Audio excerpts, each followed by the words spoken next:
Bonjour à tous et bienvenue dans ce 19e épisode très en retard de Ciné20 parce que le mois d'avril est passé, des obligations, des vacances, je tape dans mon micro, tout va bien, mais ne vous inquiétez pas, Motherfuck the Big Three, it's just us. Bonjour Owen Banak. Bonjour. Toi tu fais direct des refs Je fais direct des refs et ceux qui n'ont pas compris, rendez-vous à la fin parce que ce sera dedans dans ce que je conseillerais. Mais le peuple sait de quoi je parle. Ça marche. Est-ce que ça va ? Bah oui, ça va très bien. Est-ce que tu peux nous dire là de suite de quoi on va parler ? Alors, on va parler de pas mal de films. On va parler de Nous les Leroy de Flaubert, Florent Bernard. On va parler de Borgo, de Desmoustiers. On va parler de Monkey Man de Dev Patel. Ensuite, toi, tu vas nous parler de Madame Hoffman de Lifshitz. Tout à fait. Ensuite, je vais vous parler de Quitter la nuit de Delphine Girard. Ensuite, ce sera à toi de nous parler du dernier Hamaguchi. Le mal n'existe pas. Voilà, ça. Et moi, je vais vous parler d'un petit succès italien qui s'appelle Il reste encore demain, C'è ancora domani. Nah. Voilà. Et dans nos films du passé, tu vas nous parler moi, je vais commencer par vous parler de L'intervention de Frédéric Grivois. Et toi, tu vas nous parler de Le salaire de la peur de Henri-Georges Clouzot. Tout à fait. De Frenchie. De Frenchie. Parce qu'on est en colère contre un film qui est sorti sur Netflix, donc on avait envie de rectifier le tir. Oui, et puis même sur... Oh, rectifier le tir. Est-ce que c'est un lien avec l'intervention ? Bah, peut-être. Ah, parce qu'il y a aussi cette idée avec l'intervention de montrer... de parler d'un film d'action français. Ouais. De tension. Film d'action, je sais pas si c'est parfaitement ça, mais... Et qui se passe, qui plus est, dans des territoires similaires au Salaire de la peur, remake Netflix. Voilà, mais en bien. Voilà. Et le vin ? Et le vin, alors on va boire un Malol, alors je sais plus exactement ce que c'est, je crois que c'est il vient de Bourgogne, et c'est un vin léger, c'est un gamay, donc voilà, ça, comme j'ai fait un peu la fâtière, j'avais envie d'un vin plutôt léger. Eh bah très bien, on peut aller directement sur Nous les Leroy, du coup. Je sais pas qui, on l'a pas vu, on l'a vu ensemble. Ouais, on l'a vu ensemble. Ouais, limite je commence. Mais... Vas-y.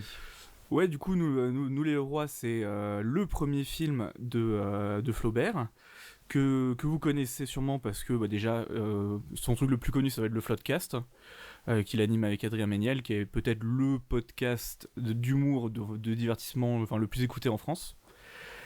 Mais vous le connaissez aussi sûrement parce qu'il a été écrivain pour les Suricates, sur Golden Moustache, il a été écrivain pour pas mal de sketchs de Golden Moustache, pour Bloqué, pour La Flamme, pour Le Flambeau, Vermine. Pour Vermine, et récemment Jacques Mimoun, que toi t'avais vu, que t'avais pas trop aimé. Qui est une horreur. Moi Ouais. j'ai pas vu. Mais bon, à part Jacques Mimoun, il a quand même bossé sur des trucs assez stylés et qui ont marqué le paysage audiovisuel français, enfin qui ont éminent La Flamme, ça fait quand même pas mal d'écho, même Bloqué, ou ces choses-là. Et du coup, c'est la première fois qu'il réalise son film, et qu'il écrit et réalise un film. Et bah ça se voit tout de suite qu'il a des talents d'écriture. Alors je vous parlais vite fait du scénario. On suit une famille qui s'appelle les Leroy, comme le titre l'indique, qui est composée du papa qui est joué par José Garcia. La mère est jouée par Charlotte Gainsbourg. Les deux enfants, je les connais pas, mais je crois que c'est leur premier long métrage. Ouais, je vais chercher leur nom. Et cette famille, elle est un peu sur un point de rupture parce que le couple va mal. C'est Lily Aubry, la jeune fille, et c'est Adrien Ollemé pour le garçon. Et qui se débrouille très bien d'ailleurs. Bah ouais. Et donc voilà, le couple va mal. Charlotte Gainsbourg n'est plus amoureuse de José Garcia, et elle lui dit qu'elle veut se séparer. Et à ce moment-là, José Garcia, lui est encore amoureux et lui veut garder son couple, veut réparer son couple. Il va lui proposer un deal, c'est de passer un dernier week-end ensemble avec les enfants. Et si au bout de ce week-end, elle n'a pas changé d'avis, elle veut toujours se séparer, il acceptera la séparation sans souci. Et donc ça va être un peu un film à moitié de road trip, à moitié comédie de situation, sur cette famille-là qui va un peu aller sur les traces des premiers souvenirs du couple. Par exemple, José Garcia va emmener va l'emmener dans le restaurant où il a fait sa demande en mariage, sur le banc où ils sont bécotés pour la première fois, enfin dans leur premier appartement. Donc voilà, c'est un peu une sorte de road trip sur les débuts de leur amour. Et forcément, ça ne va pas se passer comme José Garcia le veut. Et donc voilà, ça va être un film assez, déjà très drôle, beaucoup sur le comique de situation, et aussi assez touchant, mine de rien, parce que ça parle de choses fortes, comme la fin d'un couple, la séparation, l'adolescence aussi, parce que les deux adolescents vont aussi se sentir mal. Chacun va avoir un problème un peu à régler. Donc c'est vrai, ça va toucher à toutes ces choses-là de la famille, en fait. Et ça marche très bien parce qu'on sent que c'est un film assez personnel. Je connais pas non l'histoire de la famille de la famille de Flaubert, mais j'ai l'impression qu'il a tiré quand même pas mal de choses de son histoire personnelle pour faire un film qui est drôle, qui est émouvant, qui fonctionne très bien. Les acteurs sont vraiment formidables, hein. Ça fait longtemps que j'avais pas vu Charlotte Gainsbourg jouer comme ça, et en comédie, elle est trop forte en fait. Vraiment, elle a un tempo comique et en même temps, elle arrive à te faire pleurer 10 minutes après. Enfin, elle est vraiment très drôle. José Garcia, moi, je le connais pas du tout. J'avoue que j'ai jamais trop regardé ses films, mais là, franchement, il se débrouille très très bien. Donc voilà, moi, j'ai vraiment passé un très très bon moment. Après, je vais pas trop rester sur la réalisation, la photo. C'est pas son fort à Flaubert. Lui, c'est plutôt l'écriture. Donc, ça serait bien qu'il s'entoure peut-être d'un bon chef-op qui peut le guider un peu, ou qu'il laisse la réal à quelqu'un d'autre.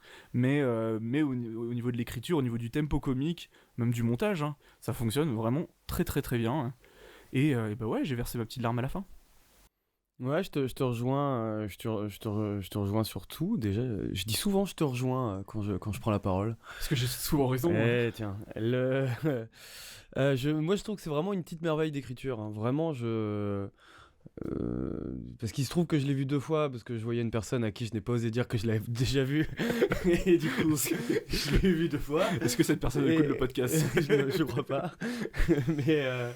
Mais je trouve ça effectivement vraiment, vraiment très bien écrit. Ne serait-ce que dans la manière, on a beaucoup utilisé ces dernières années le mot maturité, enfin un peu moins ces dernières années. Il y a une dizaine d'années, quand il y a eu un peu l'affrontement DC Marvel, je me rappelle qu'on utilisait le mot mature pour DC, ce qui était un peu une connerie, dans le sens où mature veut pas dire sombre. Ici, c'est un film mature dans le sens où ça traite d'un sujet qui est complexe, dans le sens deux personnes qui sont amoureux, qui plus est depuis 20 ans, parce que l'une des deux personnes n'est plus amoureuse de l'autre.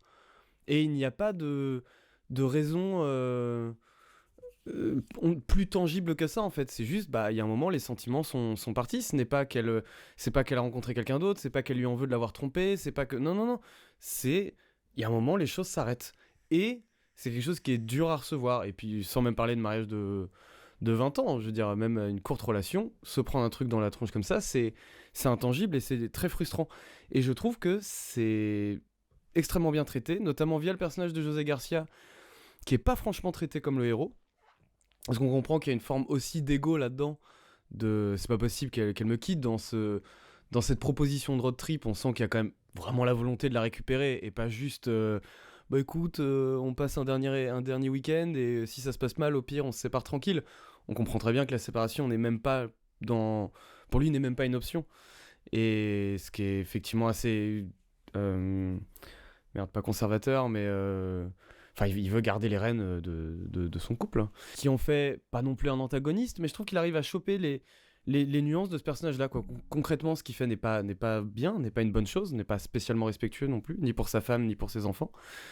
Mais il y a quelque chose d'humain dans ce truc-là, il est amoureux d'elle, donc il va tout faire pour la garder. Et je trouve que naturellement, le récit va lentement se déployer vers les adolescents, qui n'ont pas franchement une grande place au début, à part pour faire des petites blagues, des trucs un petit peu grossiers au début, mais qui en fait vont s'avérer être plutôt bien traités, parce que toujours en rebond avec l'histoire de leurs parents. Donc je trouve vraiment que c'est très bien écrit. J'ai vu il y a pas longtemps Le goût des autres de Agnès Jaoui, qui fait d'ailleurs partie des références de Florent Bernard, hein. Enfin, pour le coup, ce qui est pratique avec son podcast, c'est qu'on sait ses références. Et Agnès Jaoui, et donc j'ai vu Le goût des autres, qui est un film que moi j'appelle un film d'acteur, c'est-à-dire que tout dans la mise en scène est fait pour mettre en avant c'est-à-dire que tu as tes acteurs et tes acteurs vont nourrir les personnages. Tu ne vas pas écrire un personnage et chercher un acteur qui va être représenté qui va le représenter, mais tu as envie d'un acteur et cet acteur va nourrir grandement ton personnage. Et chaque plan, etc., n'est dédié qu'à ces personnages et ces acteurs. Le goût des autres, c'est génial. Et pareil, une merveille d'écriture, film choral, merveilleux. Disons que Jaoui pense quand même mieux sa mise en scène que Florent Bernard. C'est-à-dire que même si elle filme dans des décors qui, sur le papier, sont pas très beaux, des appartes, il y a il y a un couple, par exemple, un couple naissant qu'on va régulièrement voir dans une cuisine. C'est une belle cuisine. Quand bien même elle fait une cuisine de Paris, très petite, etc., elle a réussi à y trouver de la couleur, à y trouver un petit truc. On n'est pas chez Amélie Poulain, mais à trouver quelque chose pour que son cadre soit beau. Florent Bernard, effectivement, il manque encore ce talent de mise en scène. Certes, on n'est pas là pour déployer un savoir-faire, des plans alambiqués, etc. Mais en fait, on peut quand même penser une mise en scène de manière intelligente, et je trouve qu'il n'y est pas encore. Quand bien même, effectivement, c'est pour ça que je reboucle avec le côté acteur, ça fait que tous les rôles, comme ils sont nourris par les acteurs, et ben chaque personnage, même s'il n'apparaît qu'une scène, est marquant. Et il y a beaucoup de gens qu'on sait qui sont proches de Florent Bernard, Sébastien Chassagne, Adrien Méniel, Jérôme Niel, qui ont tous globalement une séquence à eux, et on les retient. Et ça fait pas gadget, parce que ça fait vraiment partie, le côté road trip permet aussi ce côté, à un moment ils sont à un endroit, il y a tel personnage, à un moment ils sont à un autre endroit, il y a tel personnage. C'est pas grossier, c'est bien amené, ça fait que ça lui permet de s'amuser aussi. Et voilà, donc je trouve que tout ça, effectivement, s'imbrique très bien. J'aime effectivement le montage, pour le coup, rend vraiment service aux blagues, aux vannes. C'est un film qui est drôle. Moi, c'est un film qui me faisait peur parce que moi, j'aime pas beaucoup le travail de Flaubert quand il fait des trucs personnels. Tous ses courts-métrages sur Golden, je les aime pas. Je les trouve souvent très grossiers. Et je parle des siens à lui tout seul, hein, genre Le Bureau des rêves, des trucs comme ça. Je trouve souvent que c'est des fausses bonnes idées, assez mal mis en scène et pas spécialement bien écrits. Et dès qu'il commençait à parler de c'est une comédie, mais j'y mets de ma vie, j'y mets du drame, etc. Généralement, moi, j'ai un peu tendance à reculer et à me dire, comme quand quelqu'un parle d'un film d'horreur et dit, mais j'ai voulu faire un film d'horreur, mais en y injectant des choses sociales. J'ai un petit recul mais essaye déjà de faire bien de l'horreur, et dans ce cas-là, essaye de faire bien de la comédie. Bah de fait, effectivement, il fait bien les deux, quoi. C'est-à-dire que ni la comédie ni le drame se font vampiriser par l'autre. Et en fait, c'est juste que les personnages sont touchants dans leur connerie. Donc ça donne des choses drôles, mais ça fait que ça reste des personnages profondément humains. Et quand juste enlève les blagues, et bah oui, ça donne une situation qui peut donner les larmes aux yeux. Moi, j'ai pleuré plusieurs fois également pendant ce film-là, qui voilà, une ligne directrice très jolie, qui est un faux road trip quelque part, qui arrive en plus à un peu déjouer certaines attentes. Donc c'est un très beau premier essai. Et ça fait plusieurs fois qu'on voit des films aussi comme ça qui parlent d'une autre France que la France parisienne, la France des villes et tout. Je pense notamment aux Vedettes et du coup à Noulet-le-Roi, qui sont des films qui vont aussi parler de la France périurbaine. Balle perdue aussi, je trouve. Ouais, parle de ça. C'est dans des jolis endroits quand même. Oui, mais ce n'est pas à Paris, c'est pas à Marseille. Oui, ouais. Mais ouais, là c'est la France des banlieues, quoi. La France des banlieues pavillonnaires, des flunchs, tout ce que tu veux, mais des endroits où tout le monde se connaît en fait. Et donc ouais, non, je trouve ça cool que déjà ce soit représenté et sans dédain, sans moquerie. Et non, je trouve ça vraiment plutôt bien abordé. Je trouve que il aurait pu tomber dans un gros piège à la fin, dans lequel il ne tombe pas. Oui. Je trouve que la fin est très juste. Et ça, c'est vraiment très agréable parce que vraiment, je pense que je serais parti énervé de la salle si. Je peux pas trop vous en dévoiler plus, mais voilà, il y a un piège dans lequel il aurait pu tomber. Vous par rapport à la maturité dont je parlais, peut-être. Ouais. Oui, il aurait pu. Ouais, je suis d'accord.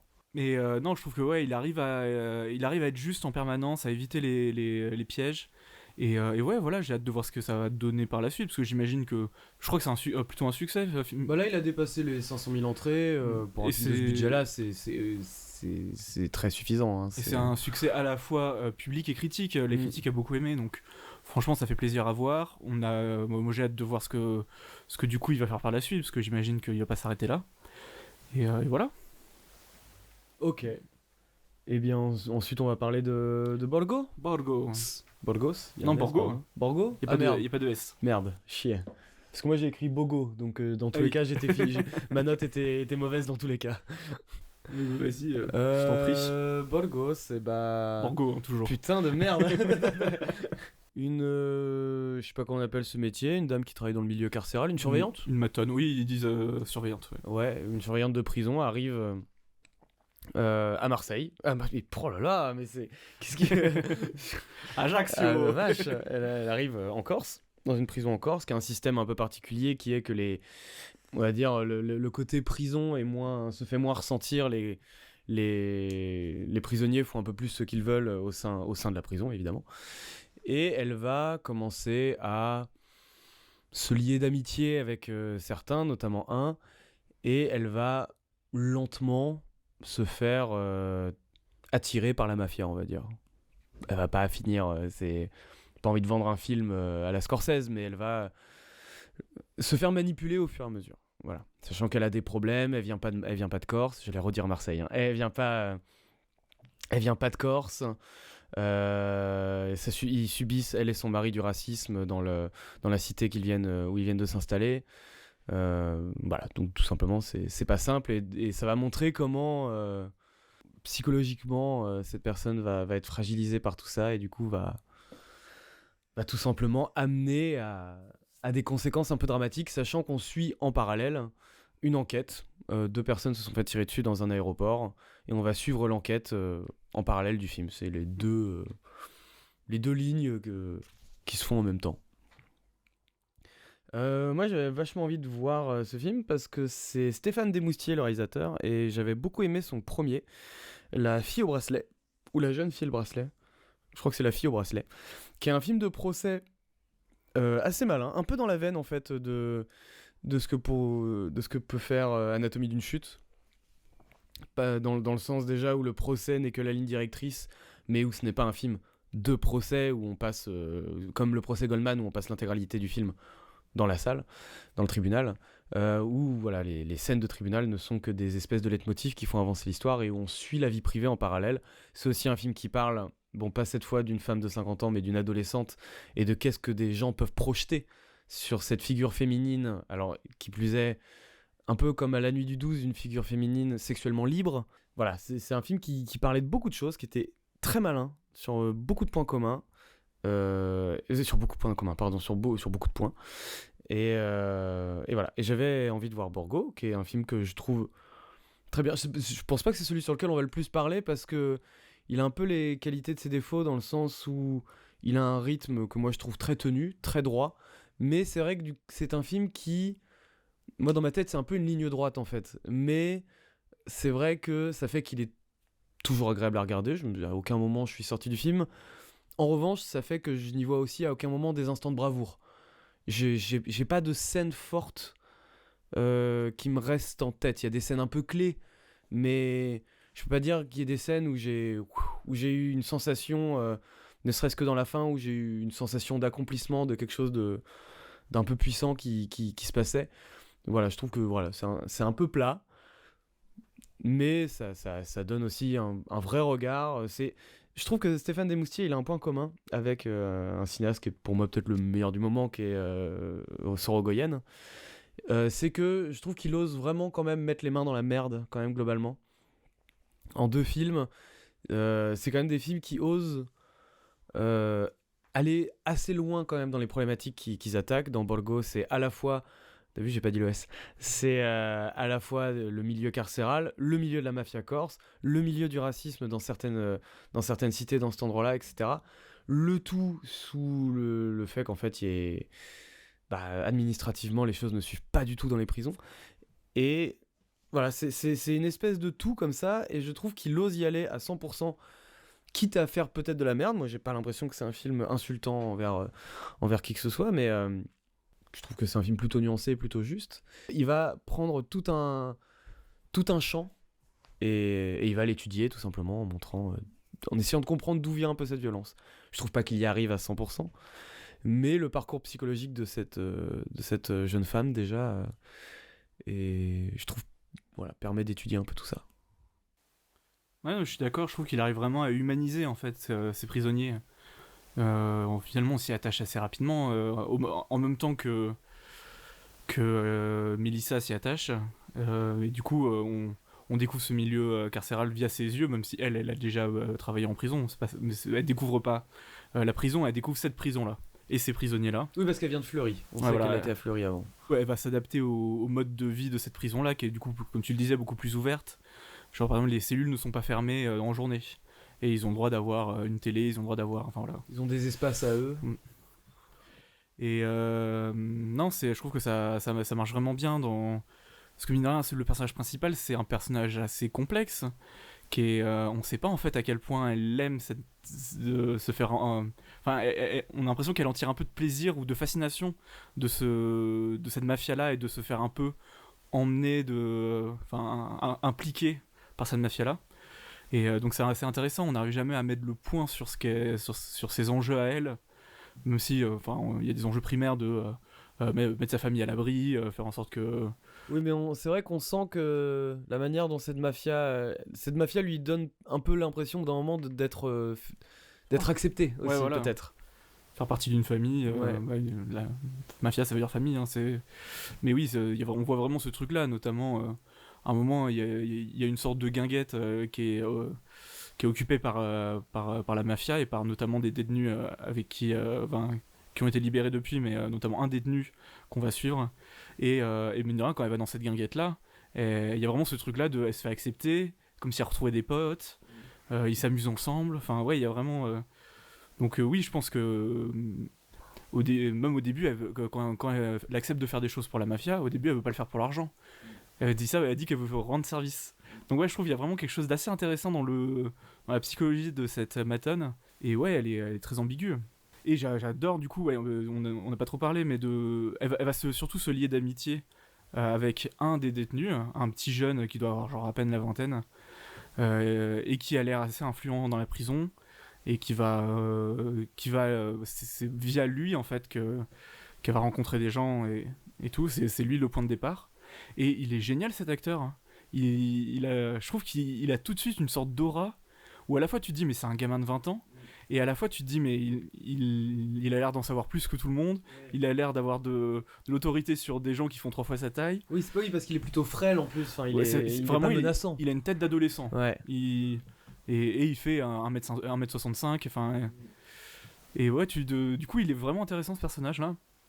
Et Très trouble aussi d'ailleurs. ouais. Tu te demandes s'il la drague pas, tu te demandes parce qu'à des moments il lui dit Oui, non mais il me faut cette information là sinon je suis dans la merde. Mm. Il est très il est un peu trouble. manipulateur, hein, et Ouais. il y a un peu un jeu de séduction qui se met en place. Ouais. Non, je trouve que ça marche vraiment bien. Et ouais, voilà, après, comme tu dis, j'ai pas grand chose à dire parce que je trouve que le film n'arrive jamais à dépasser un peu son postulat de départ et il y a toute une enquête qu'on suit en parallèle qui est pas sur la même ligne temporelle, mais à la fin on se dit ah ouais, mais l'aboutissement de cette ligne temporelle là, au final on aurait pu la mettre dans le même. Enfin, on n'était pas obligé d'en faire un truc parallèle sur lequel on revenait à chaque fois. Je pense qu'en fait il y avait l'envie avec ce truc là parce là on est un peu flou volontairement mais en vérité c'est assez clair rapidement que c'est pas la même ligne temporelle et tout ça, mais je pense que l'envie était de créer quelque chose d'un peu inéluctable. Au fur et à mesure qu'on comprend où cette enquête nous mène, qu'on comprend un étau qui se resserre voilà. petit à petit. Mais comme cette enquête se répète beaucoup, ouais, c'est beaucoup d'images VLC où ils zooment sur des pixels. ouais, c'est un pas peu marrant, très intéressant. tout ça, mais je pense que l'envie c'était ça, mais on peut pas dire que c'est parfaitement réussi effectivement.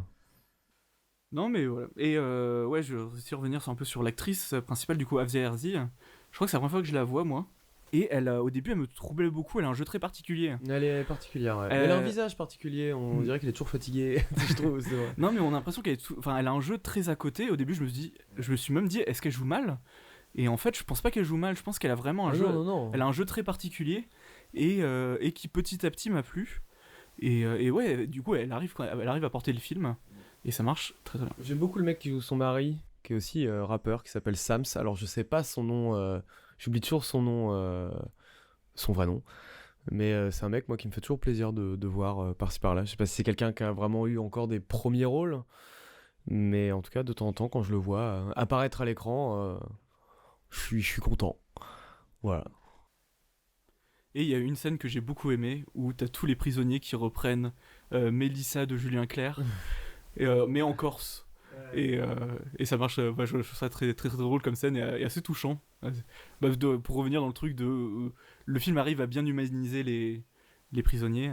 Oui, c'est ça, elle les montre tels qu'ils sont. Il y en a qui sont des ordures, des trucs comme ça, mais qui aussi arrivent à savoir. Enfin, qui sont pas non plus des idiots complets. On comprend qu'il y a très vite une hiérarchie interne à la prison. Il y a presque un moment où en fait c'est des gosses et elle devient leur maman. Il y a un peu de ça. Il y a un peu de ça, pas chez tous quand même, hein, mais oui, non, mais il y a cette espèce de scène qui paraît complètement lunaire où les mecs sont énervés parce qu'ils demandent, ils ont je sais plus quelle revendication et la directrice veut pas leur donner. Oui, parce qu'à un moment on retrouve une arme dans la prison. Ah oui, c'est ça. Et du coup elle leur retire leur la promenade. privilège. Ouais, la promenade. Je crois que c'est ça. Oui, ouais, mais. Et ah oui, et les télés aussi, parce qu'il y a tout un moment, elle leur enlève les télés. Et du coup, ils sont tous vénères dans la promenade, justement, quoi. Et du coup, notre Mélissa, elle est obligée de fermer la porte, quoi. Et ils communiquent comme ça. Et elle dit, mais je veux un interlocuteur. Ils vont effectivement en choisir un.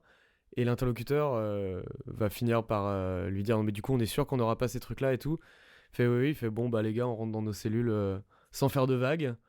Et effectivement dans leur cellule sans faire de vagues. Et genre c'est une scène qui est ultra étrange, genre mais dans le bon sens du terme, hein, mais parce que tu t'attends qu'à une chose, c'est que ça explose. Tout est censé mener à ça. Mais non, il y a une espèce de rigueur qui fait que non. Puis on a tous vu assez de films dans des prisons où on sait que quand il y a une mutinerie, ça peut. Oui, c'est ça. Tu t'attends à ça. Est-ce qu'on passe à Monkey Man? Yes, Monkey Man. Vas-y, je t'en prie. Monkey Man, qui est le premier film de Dev Patel, avec Dev Patel, écrit par Dev Patel et produit par Dev Patel, qui est un film de castagne. Et moi, vous savez que j'aime les films de castagne. On suit un mec qui est dans une ville indienne qui pourrait être genre Mumbai. Qui est un boxeur qui fait des matchs, enfin comment on appelle ça, les boxeurs, des matchs un peu illégaux quoi. Oui, bah c'est ça, des trucs de Paris en fait. Ouais voilà. Et qui se fait un peu casser la gueule. Et en fait, on se rend assez rapidement compte qu'il a une vengeance. Il veut venger sa mère et du coup, il va se faire embaucher dans un club de luxe pour se rapprocher de l'homme qui aurait tué sa mère. Que dire de ce film ? J'ai adoré. J'ai adoré à tous les niveaux. J'étais très intrigué par le projet parce que ça fait quelques temps qu'on entend parler. On a appris que du coup Dev Patel, ça fait longtemps lui qui veut faire des films d'action. En fait, je crois que même quand il était ado, il était genre ceinture noire d'aïkido et tout. Donc il connaît les arts martiaux, c'est quelque chose qu'il fait depuis qu'il est gosse. Et il est fan de cinéma d'action. Et donc ça fait longtemps qu'il voulait se faire embaucher comme acteur dans des films d'action. Personne lui proposait de rôle. Du coup, il a dit fuck it, j'écris mon propre rôle et je le réalise. Et quelle dinguerie! Quelle dinguerie! C'est un film qui est avec une réalisation très particulière, c'est la première fois que je vois ça. Qui est une réalisation, mais vraiment sous stéroïdes. Je sais pas quel kilogramme de coke ils ont utilisé pendant le tournage, mais c'est très souvent, je dis que ça peut m'arriver de dire que des fois les films d'action ne sont pas bien réalisés parce que ils savent pas filmer l'action et du coup ça va être de la shaky cam en gros plan et avec un cut et surcuté et souvent ça fonctionne pas du tout. Là c'est à peu près ça, mais ça fonctionne extrêmement bien et c'est compliqué à expliquer, mais c'est beaucoup de gros plans d'insert, c'est beaucoup de caméra épaule, c'est beaucoup de cuts et ça fonctionne extrêmement bien parce que là c'est pas fait comme cache-misère, c'est pas utilisé pour cacher un manque de talent, un manque de moyens. Enfin si, là il y a un manque de moyens, si, oui, ouais. mais c'est invisible quoi. Pour le coup, c'est des cache-misères qui sont invisibles vraiment. Mais par contre le manque de talent, non. Là vraiment, en fait c'est à la fois surexcité et extrêmement précis en même temps. Et en plus de ça, la réalisation elle va évoluer au fil du film en même temps que le personnage. Enfin vous verrez le film, c'est assez impressionnant. Dev Patel, il est fait pour faire de l'action en fait, ce mec. Il est ultra physique. Déjà tu sens qu'il a poussé à la salle avant le rôle, mais même en fait être giga musclé ça veut pas dire que t'es un acteur physique. Moi je pense qu'un des acteurs les plus physiques au monde c'est Denis Ménochet, pourtant c'est pas quelqu'un qui est sec et musclé, mais non, être physique c'est comment tu vas t'impliquer dans ton rôle pour faire ressentir l'action, les coups, les cascades, la masse de ton corps, comment on va pouvoir la ressentir en tant que spectateur, et là ça marche du feu de Dieu.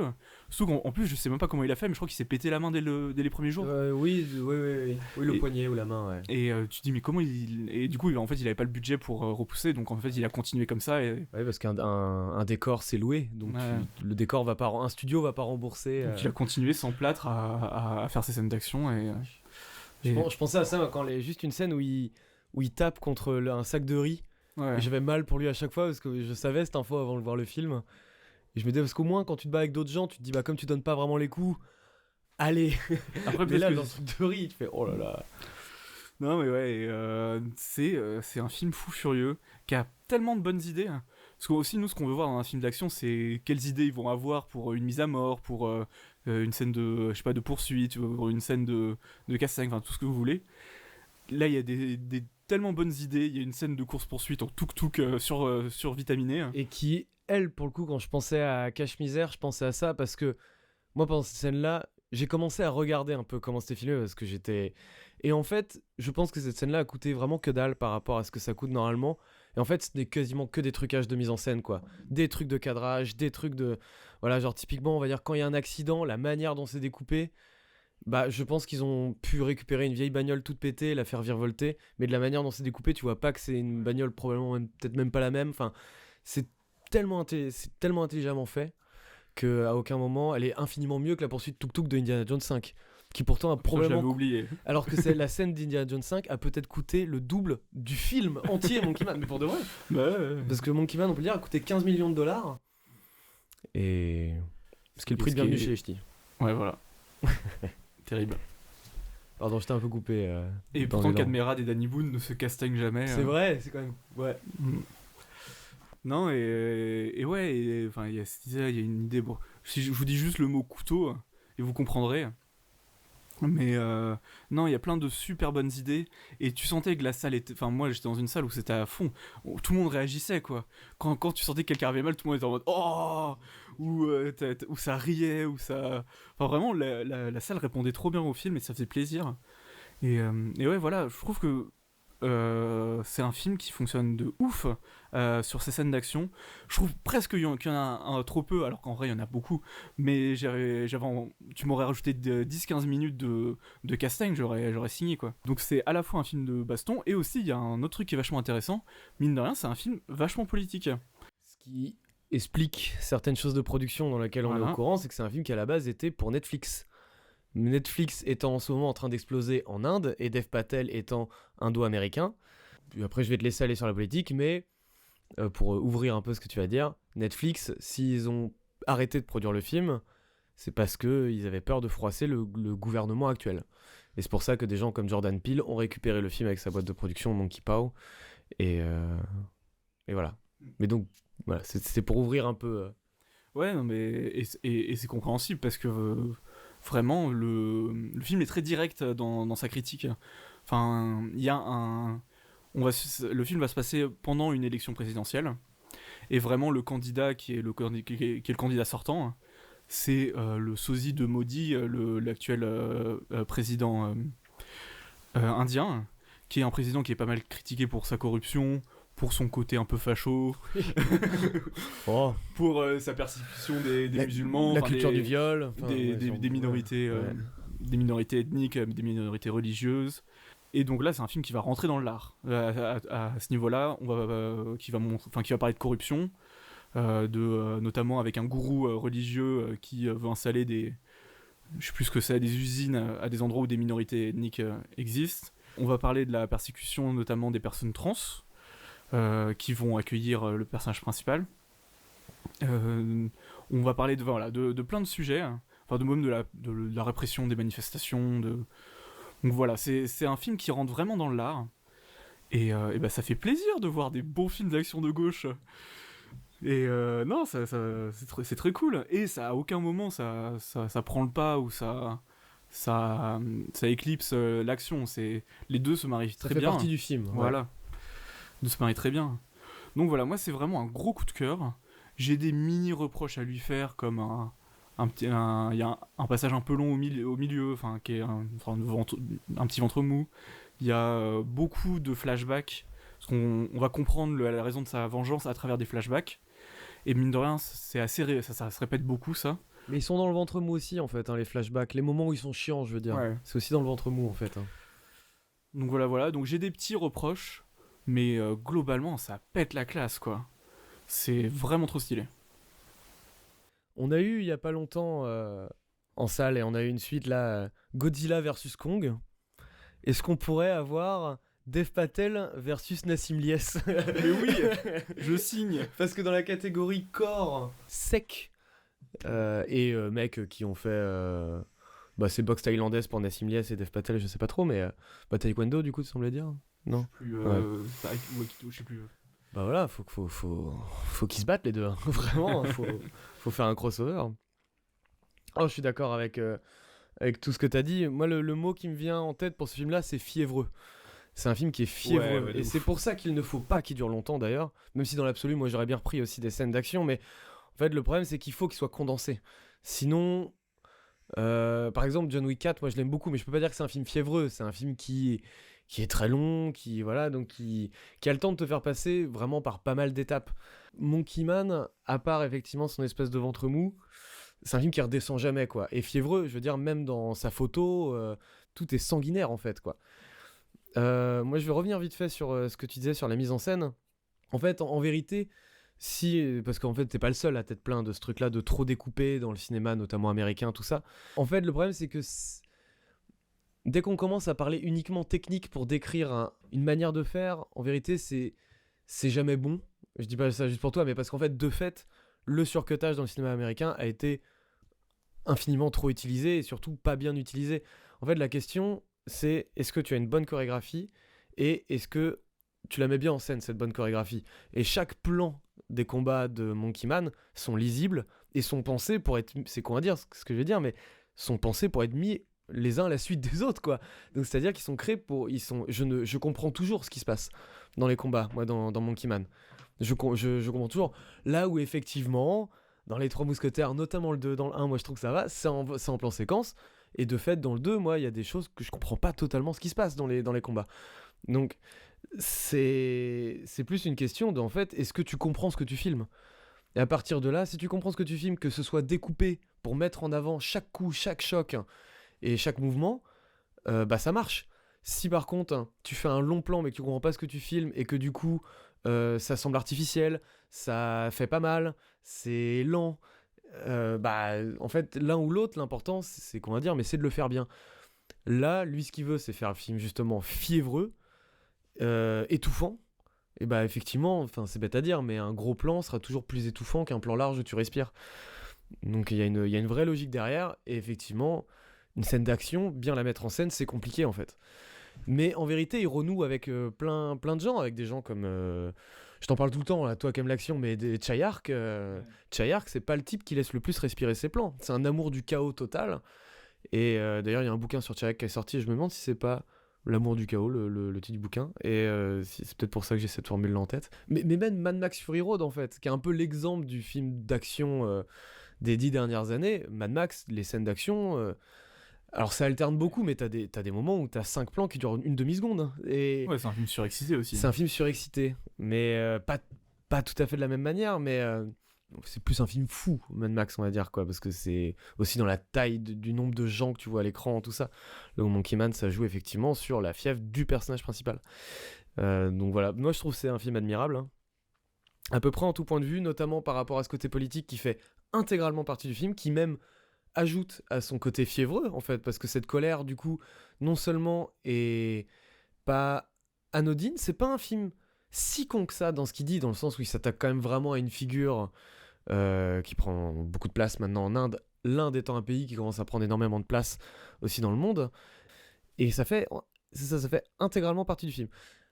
effectivement, le ventre mou est un peu compliqué. Moi, je vais le relativiser un peu, pas dans le sens où je trouve que ça reste vraiment le gros défaut du film, et c'est vrai que c'est un peu embêtant, mais en fait, c'est un défaut que peu de films d'action, de tension, de paranoïa, j'ai cité des styles de films différents, hein, c'est pas Monkey Man n'est pas un film paranoïaque, ont parfois du mal à éviter, en fait. C'est à la fois, je comprends l'idée qu'il faut humaniser ton personnage principal, qu'on comprenne son combat pour pouvoir retourner plus vite à la bagarre avec lui. Et je pense que c'est très dur à faire parce que intégrer ça de manière fluide dans le récit, effectivement, c'est compliqué. Faire une pause, parfois c'est le meilleur moment, mais tu sais que tu sacrifies 10 minutes de ton film. Mais par exemple, moi, il y a un film que j'adore qui est Les 3 jours du Condor, qui fait partie de ces grands films des grands films parano dans les années 70. Et bah à un moment, le mec il rencontre une nana et t'as tout un moment de romance de 10 minutes au milieu d'un film où le mec est poursuivi par la CIA, le FBI, tout ce que tu veux, toutes les grandes instances.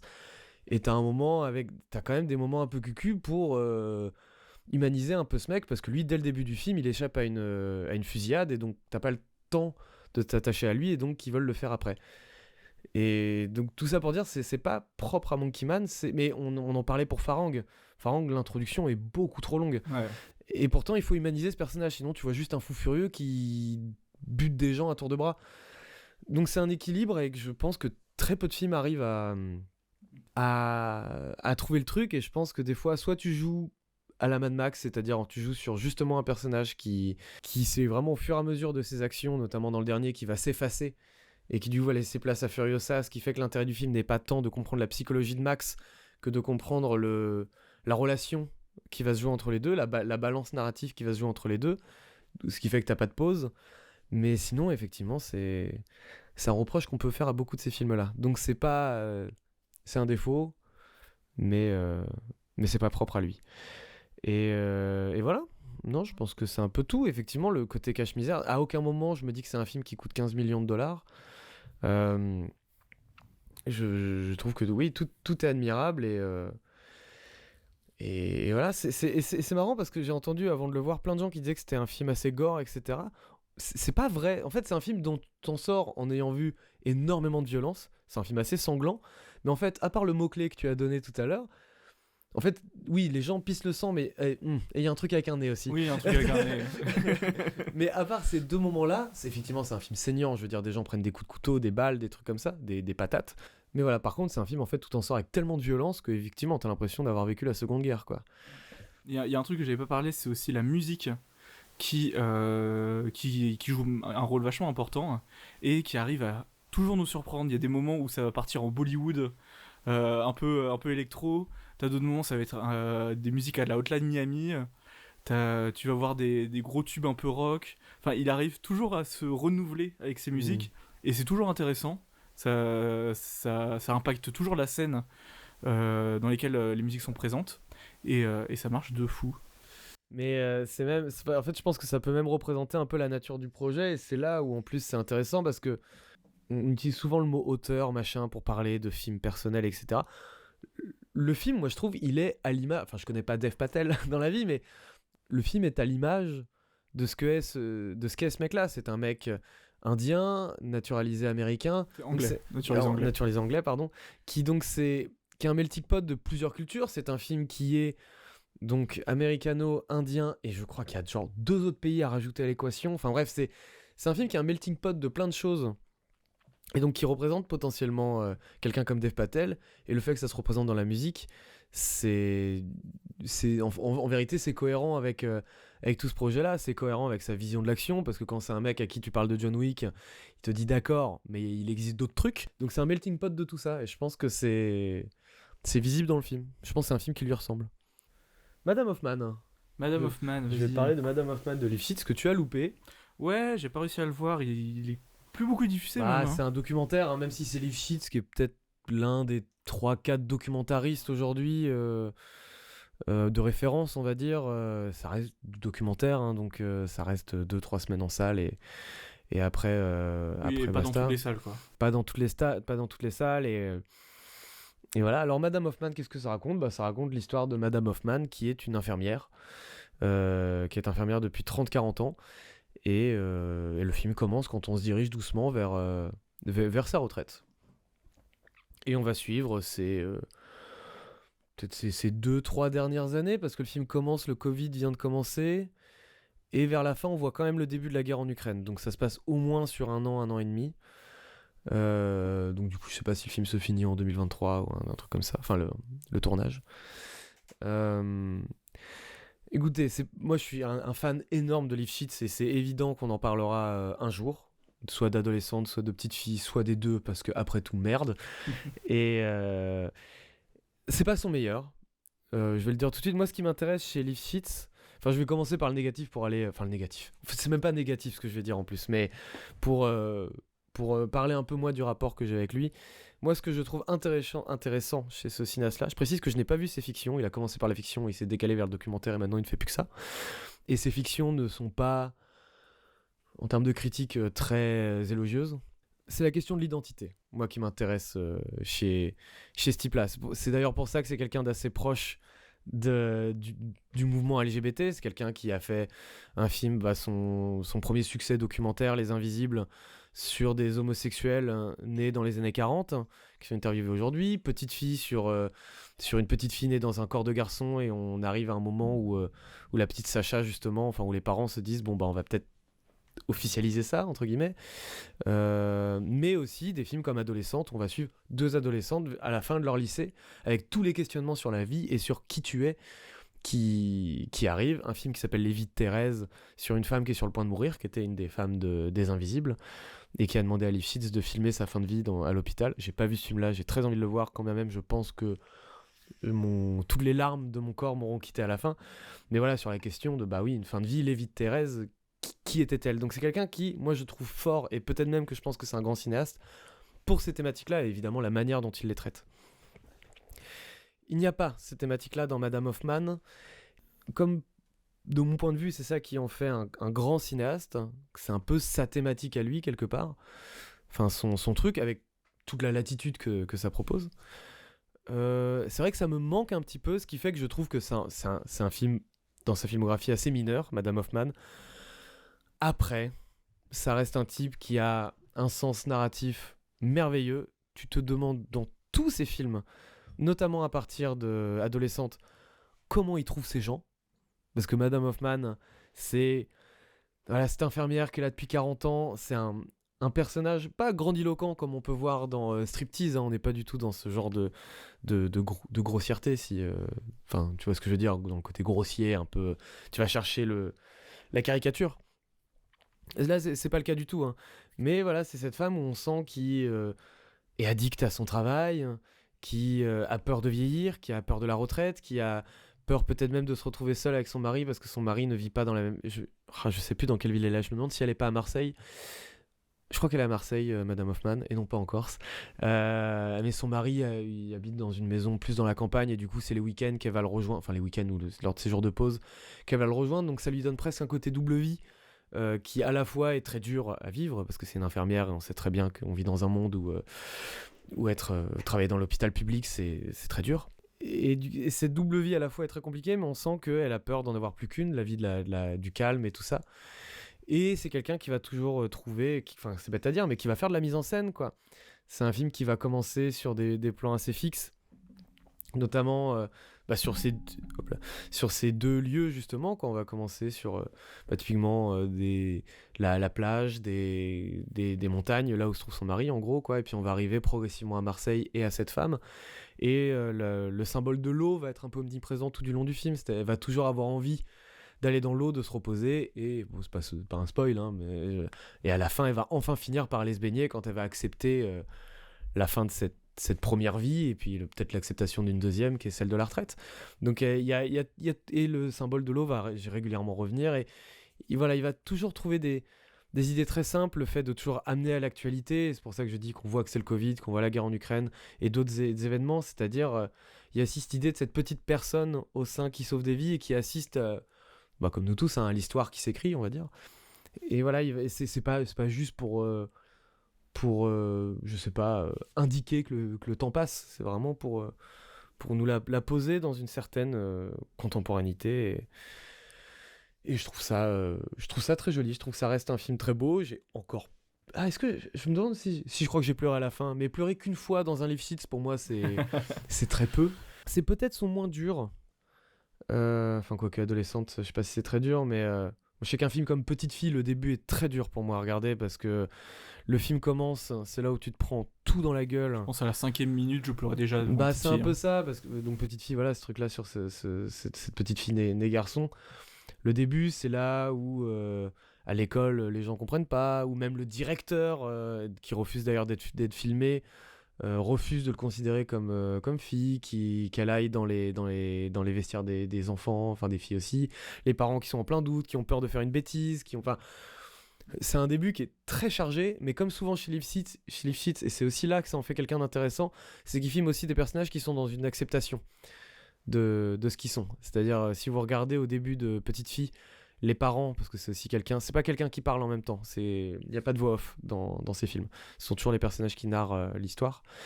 Si vous regardez les interviews des parents au début, ils ont le dos un peu... Enfin, ils sont pas droits, quoi, tout simplement. Et à la fin du film, quand ils ont accepté ce qu'ils allaient faire et qu'après tout, c'est pour le bonheur de leur fille et que ça n'a pas de prix, ils sont droits, ils sont prêts à affronter ce qui va arriver, et dans le sens où c'est pour le prix de leur enfant. Et Madame Hoffman aussi, quelque part, ce n'est que ça, ce n'est que le prix d'une acceptation. Accepter qu'une vie est terminée, mais que maintenant il y en a une autre qui est là. Donc c'est toujours très beau. Je maintiens un peu ce que j'ai dit sur le fait que c'est un film mineur dans sa filmographie, mais ça reste quelqu'un d'extrêmement intéressant. Voilà. Quitter la nuit pour toi maintenant, si je dis pas de bêtises, de Delphine Girard. Quitter la nuit, qui est le premier film de Delphine Girard, enfin son premier long en tout cas. Ça parle de... alors ça commence par...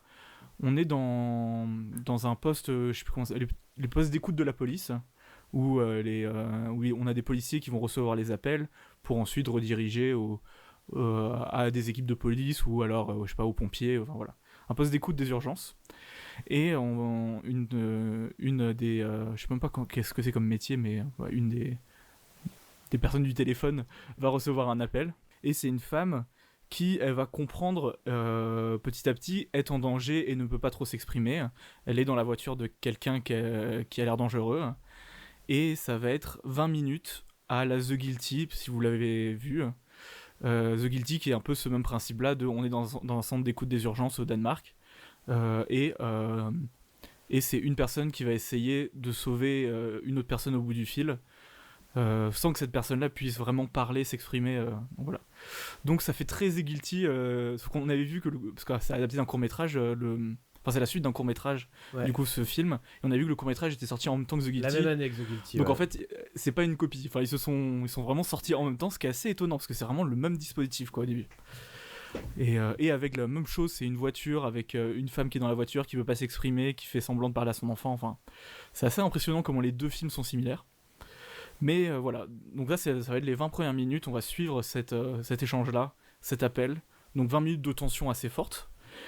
Et le court-métrage est très bien d'ailleurs, moi je l'ai vu du coup, le court-métrage est très efficace. Est-ce que tu sais si on peut le retrouver d'ailleurs sur, je sais pas, sur France Télé ou... Peut-être Arte, parce qu'ils ont un partenariat avec Clermont-Ferrand, mais maintenant Clermont c'était il y a 3 mois, donc Clermont-Ferrand c'est le festival de court-métrage.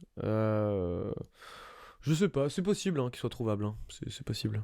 Et voilà, et après ces 20 premières minutes là, on va... en fait, ça va être les conséquences de la nuit qui vient de se passer. Donc il va y avoir un procès, il va y avoir... on va voir la famille de la victime, il va y avoir beaucoup d'échanges, et en fait on va suivre 3 personnages de façon parallèle. On va suivre du coup la nana qui était dans la voiture, mais on va aussi suivre le mec qui était dans la voiture, et on va suivre du coup la nana qui était au téléphone, la personne qui a pris l'appel. Et voilà, on va suivre ces 3 parcours différents. Ce qui est très étonnant parce que, bon, trigger warning, forcément on va parler de violences sexistes et sexuelles. Et du coup c'est très étonnant de voir aussi le point de vue de quelqu'un qui les a peut-être commis. On saura jamais, ou alors peut-être juste à la fin, si ça a vraiment été commis, ces violences-là. Parce qu'on n'a pas on n'a pas toutes les infos sur ce qui s'est passé pendant la nuit. Ça va être aussi ça le procès, ça va être aussi ça les discussions avec la famille. C'est essayer de savoir vraiment qu'est-ce qui s'est passé pendant la nuit. Et ouais, c'est assez étonnant et un peu casse-gueule au premier a priori de Premier abord, tu voulais dire? ouais, premier rapport. J'ai fait un mix entre premier abord et premier rapport. Enfin voilà. Oh waouh. Mais je suis fatigué. J'étais un concert hier. C'est bon. Excusez-moi. Au premier abord, c'est assez compliqué mine de rien d'avoir le point de vue d'un potentiel agresseur. Et au final, c'est traité avec pas mal de justesse. Et en ça, je trouve que le film est très bon. Hein. Le film est très humain aussi sur le traitement des victimes, sur et essayer de comprendre ce qui s'est passé, mais sans en même temps appuyer sur le trauma de, de la madame. Il va y avoir des scènes du coup d'interrogatoire qui vont être difficiles. Parce que en fait, on est forcément obligé même d'un peu réveiller des traumas, des choses qui font du mal. Donc voilà, moi je trouve que c'est un film qui fonctionne très bien. J'arrête pas de dire qu'il fonctionne très bien en fait, à chaque fois que. Mais ouais, c'est vrai. En même temps, C'est un très bon film qui arrive à faire. Qui remplit le contrat en fait, qui arrive à faire tout ce qu'il promet. Ça a l'air assez dense du coup. Comme il est long. Je sais plus, il fait entre 1h30 et 2h, je sais plus exactement. Ça a l'air assez dense du coup pour. Ouais. Mais à aucun moment on se retrouve. Pardon, ça paraît pas si dense comme quand on le regarde. Ok. C'est un film fort et beau, parce que mine de rien, on va aussi voir beaucoup de sororité. Et ça, c'est joli. Donc voilà, j'ai plutôt bien aimé ce premier film de Delphine Girard. Moi, je vais toucher 2 mots sur Le mal n'existe pas de Hamaguchi. Je vais essayer d'aller un peu vite. Hamaguchi, donc un peu le nouveau. Enfin, moins nouveau maintenant, mais. Qui est un peu l'un des cinéastes japonais émergents, en tout cas, qui arrive jusqu'à nos yeux ces dernières années, qui a commencé avec Asako, Drive My Car, un conte, et j'ai oublié son autre truc là, conte du hasard et autres, je sais plus quoi, et maintenant Le mal n'existe pas. Donc un cinéaste qui est connu pour avoir un style très lent, extrêmement porté sur le dialogue, et voilà, très très porté sur ses personnages. Hamaguchi dit pour ce film-là, je vais faire le synopsis juste après, hein, mais je dis juste ça d'emblée, que justement ça tourne beaucoup autour des dialogues et que là son ambition était de faire un film qui porte majoritairement sur le silence. Donc, de quoi que ça parle, Le mal n'existe pas.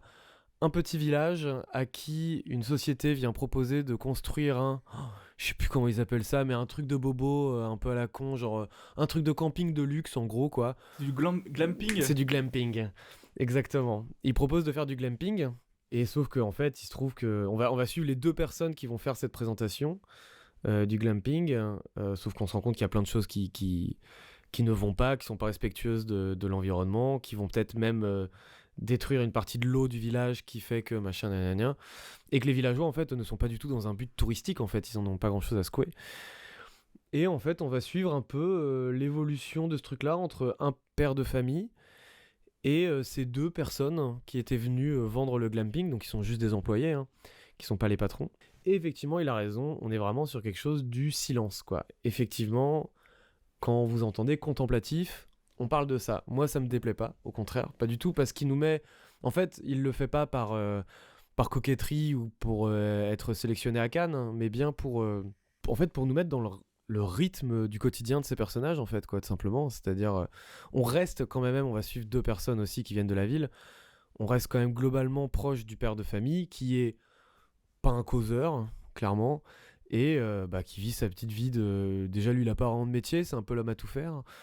Et une vie du coup de campagne quoi, c'est-à-dire un type qui vient couper du bois, puis qui vient réparer un peu la toiture d'un voisin, puis qui en aide un autre à remplir ses bidons de flotte pour son restaurant, puis donc un rythme voilà qui est porté par la nature. Pour peu qu'on se laisse emporter par ça, je trouve que ça fait quelque chose de très agréable, quand bien même, de par sa mise en scène et certains choix, je trouve qu'il y a une violence, je sais pas comment dire, il y a une violence qui est là et qui doit surgir un moment. On sait pas par où, on sait pas par quoi. Mais en tout cas, qui qui est là, et je trouve que c'est un film où tu n'es pas totalement à l'aise non plus, qui est pas fait pour. Le titre n'existe, le titre n'aide pas non plus, parce que quand t'appelles ton film Le mal n'existe pas, il y a forcément une menace là-dedans, quelque part. Et voilà, je trouve que moi, c'est pas un ciné. Je sais que pour beaucoup, c'est vraiment un des grands du moment. J'ai entendu énormément de bien de Drive My Car. Moi, je peux pas dire que c'est un type que je considère comme un grand cinéaste. Par contre, c'est un type qui a un style à lui, qui est évident. Il a trouvé une patte. Et pas juste un truc, hein, je veux dire, il a une patte qu'il arrive à délier selon son sujet. Et moi, je trouve que c'est très agréable à regarder. Une très belle fin, très abstraite, pour le coup. Je trouve que, vu la tronche de ce genre de film, je trouve que trouver une fin n'est pas toujours évident. Moi, j'aime beaucoup cette fin-là. Donc voilà, pour peu que vous ayez envie de voir un truc un peu au rythme, un rythme un peu lent, un peu au rythme de la campagne, et en même temps avec une petite dose de ça peut pas bien finir, bah voilà, le mal n'existe pas. Ça marche. Et moi, pour finir, je vais vous parler de Il reste encore demain, de Paola Cortellesi. C'è ancora domani. Le film italien événement en 5 millions d'entrées, tu veux dire? C'est ça. C'est vraiment ce qui est marqué en gros sur l'affiche. Ouais. En même temps, de fait, c'est vrai, c'est le plus grand succès en Italie de 2023. Ouais, apparemment, ça a vraiment très très bien marché. Et je pense que c'est notamment par son sujet. Parce que, alors encore une fois, trigger, warning, violence sexuelle et sexiste. C'est un film qui va parler d'une femme au sortir de la guerre, donc je sais plus, peut-être on va dire 45, 46, quelque chose comme ça, qui mère de famille, qui vit avec son mari et ses 3 enfants dans un appartement à moitié en sous-sol. Donc vraiment, c'est pas des gens riches, même s'ils sont même plutôt pauvres. Et c'est une femme qui se fait battre. On voit tout de suite que son mari est vraiment un immense connard mascu dégueulasse. Et ça va être un film sur un peu son émancipation, parce que elle, mine de rien, elle a genre 50 ans. Sa fille commence à être une adulte. D'ailleurs, elle a reçu une... Elle se fiance.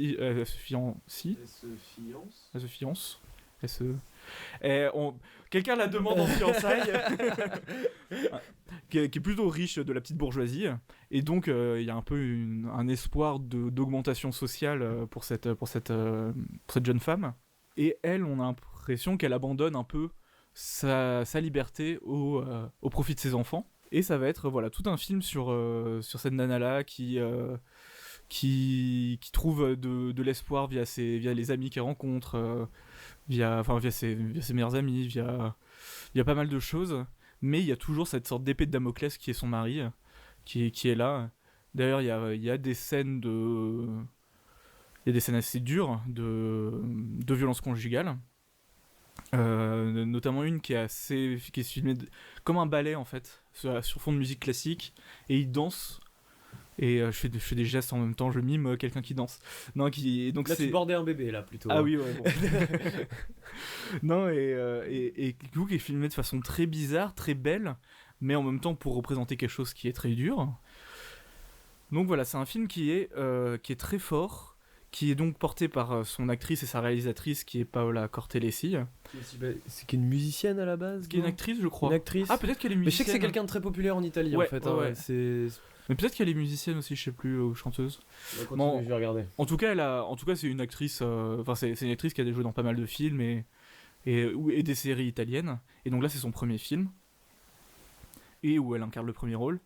Et elle est très très forte. Elle est très très forte au niveau de la réal. C'est une réal qui est intelligente, je pense que si tu verras quand tu verras le film, je pense que tu verras ça mieux que moi. Je pense que c'est très influencé par le néo-réalisme italien. C'est un peu ça que j'allais te demander. Est-ce que c'est est-ce qu'il y a quelque chose de naturaliste là-dedans, ou on est dans ce mélange un peu comme le pigeon, quoi. Enfin, moi, c'est une comédie, mais justement là c'est un peu une comédie aussi. Alors là j'ai parlé de l'aspect très dur, parce que le film est très dur. Ça se dégageait pas dans ce que tu décrivais en tout cas. Mais il y a aussi pas mal de comiques de situation. Et en ça, je trouve, on retrouve un peu du pigeon, ce comique de situation, mais qui parle des... Elle était présentatrice et humoriste. Okay. Avant d'être actrice. Et oui, qui parle aussi des petites gens, dans les petits quartiers alors je sais plus où ça se passe, là, peut-être à Rome ou... Mais voilà, c'est des... Ouais, on va parler des prolos, en fait, tout simplement. Il y a beaucoup de choses qui se passent dans le film, je pense que je vais pas trop vous parler plus du scénario. Il va notamment y avoir un petit twist à la fin.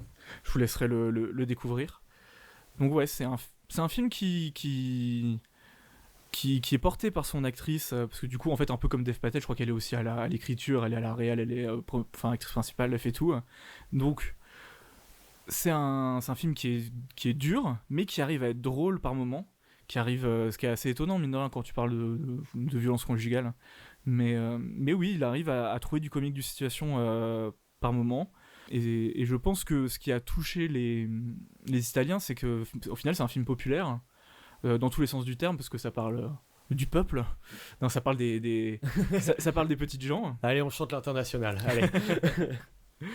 Ça parle des petites gens, et en même temps, c'est un film populaire parce que c'est un film qui est très accessible, qui va pas faire qui va pas faire 10 000 métaphores pour parler de ce qu'il veut faire, qui va vraiment droit au but, qui est simple dans son scénario, qui est drôle.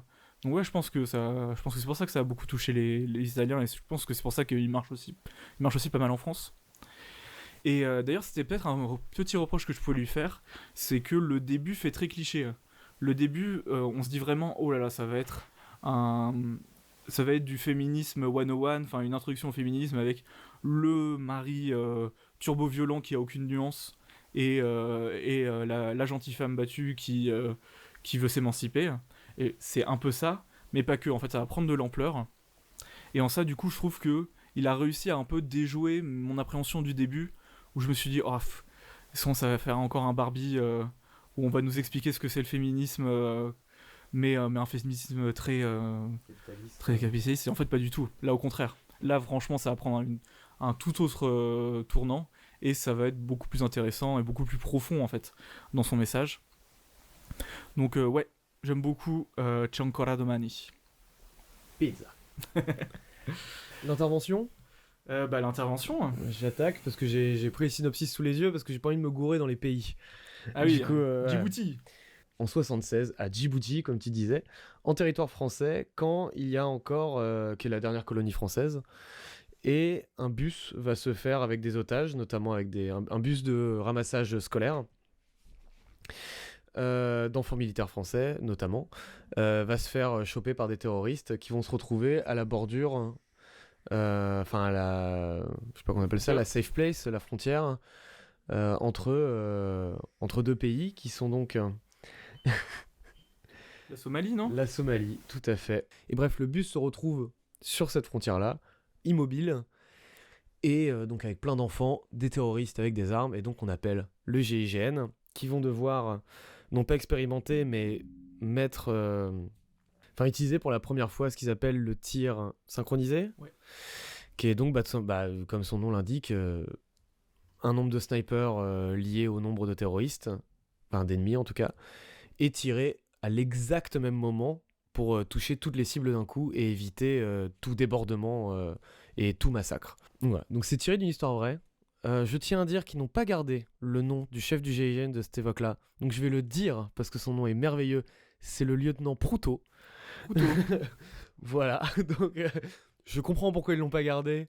Bon, c'est mignon, Proutot. Mais voilà. En fait, c'est bête à dire, mais le film va juste suivre ça, en fait, quoi. C'est-à-dire les enfants dans le bus avec la plus belle femme de la planète, Olga Kurilenko, qui est leur prof à l'école, et qui va, en fait, se porter volontaire pour, je sais pas comment dire, faire l'interprète, faire les allers-retours entre le bus et l'armée française pour que les terroristes puissent communiquer leurs demandes, etc. Et donc les mecs du GIGN qui s'installent en situation de crise, quoi, tout simplement, et comprendre où est-ce qu'ils vont se placer pour mieux tirer, est-ce qu'ils vont devoir tirer, parce qu'ils sont perdus au milieu de toute cette politique, et voilà. Et tout tournant autour, effectivement, de ce moment-là. Est-ce qu'ils vont faire le tir synchronisé, et est-ce qu'ils vont y parvenir, qui est quand même le cœur du film. Moi, c'est un film que j'aime beaucoup, que j'ai pas revu là récemment, mais c'est un film que j'avais vu, qu'on avait vu au ciné ensemble à l'époque, et que moi j'avais revu quand il est arrivé sur Netflix, donc j'ai dû le voir il y a moins d'un an quand même, enfin le revoir il y a moins d'un an, qui est un film que je trouve d'une efficacité assez dingue quand même, parce que, encore une fois, reposer sur un instant qui va durer un centième de seconde, sur ce fameux tir, ça donne un film qui, du coup, je trouve, a réussi à épurer tout ce qu'il fallait, c'est-à-dire tout ce qui compte, c'est le lieu, le fait qu'il fasse chaud, le décor, le temps qui passe, et voilà, j'y reviens, mais c'est instantané. C'est un film qui a assez peu de temps de répit finalement, enfin qui pour un sujet aussi simple que ça arrive assez à tenir son sujet, notamment parce que des fois il a la bonne idée de filmer Olga Kurylenko. Et bah voilà, c'est tout, il y a besoin de rien de plus. Mais C'est donc ça le cinéma. c'est juste ça le cinéma. On vous emmerde avec du découpage, du montage, mais il suffit juste du plan du début où elle arrive à l'école et elle fait coucou au gardien. C'est le geste de main le plus mignon que j'ai vu de ma vie. Avec sa petite rose en pois rouge là. Oh là là, qu'est-ce qu'elle est belle. Et maintenant qu'elle devient aussi un peu... Enfin, elle essaye de devenir un peu comédienne de cinéma d'action aussi d'ailleurs. Je dis elle essaye parce que c'est pas des films qui ont l'air merveilleux. J'ai pas vu ces films là, mais c'est pas des films qui ont l'air très intéressants. Bref. Je sais pas si j'aurais énormément de choses à dire à part vraiment vanter ce truc-là de cette espèce de précision et de stéto, et qui, pour le coup, pour Borgos, je parlais de manque de scène un peu marquante, d'un film un peu en ligne droite. Là, ce n'est pas le cas. Notamment, la scène du tir synchronisé est une scène de tension qui repose sur rien. C'est marrant quand même qu'on parle de ce film-là, parce qu'il y a un peu ce point commun avec Le Salaire de la peur de Clouzot, dont on va parler après, qui est que ce sont des scènes de tension qui reposent sur rien en fait. C'est-à-dire sur l'attente, sur l'attente, sur des gros plans, sur un doigt sur la détente, sur le fait que les mecs doivent retenir, parce qu'en fait l'idée du tir synchronisé, et qui est vrai du coup, pour le coup ça on est vraiment c'est vraiment cette technique là, je crois qu'ils comptent jusqu'à 3, enfin ils font 3, 2, 1 et le 0 est dans la tête. Ouais, c'est un truc comme ça, et donc au 0 tu tires quoi. Et donc du coup, le 3, 2, 1 sert à synchroniser l'horloge mentale de tout le monde, un peu comme le jeu de société The Mind finalement. Et il doit être très fort à ça du coup. Pour ceux qui voient pas ce que c'est que ce jeu-là, j'ai la flemme d'expliquer. Et 3, 2, 1, et tu tires. Donc en fait, effectivement, ça repose sur une attente et un décompte. Et ça marche. C'est que de la mise en scène, purement et simplement. Et voilà, ça marche du feu de Dieu. Le film a aussi l'intelligence de se mettre du côté des terroristes, enfin, de par le regard de cette prof jouée par, je le rappelle, parce que je le dis pas assez, la plus belle femme du monde, de pas les montrer comme juste des fous, comme des... Enfin, c'est même bête à dire, mais en plus, c'est des gens qui se battent pour l'indépendance, en plus de leur pays, donc c'est même pas...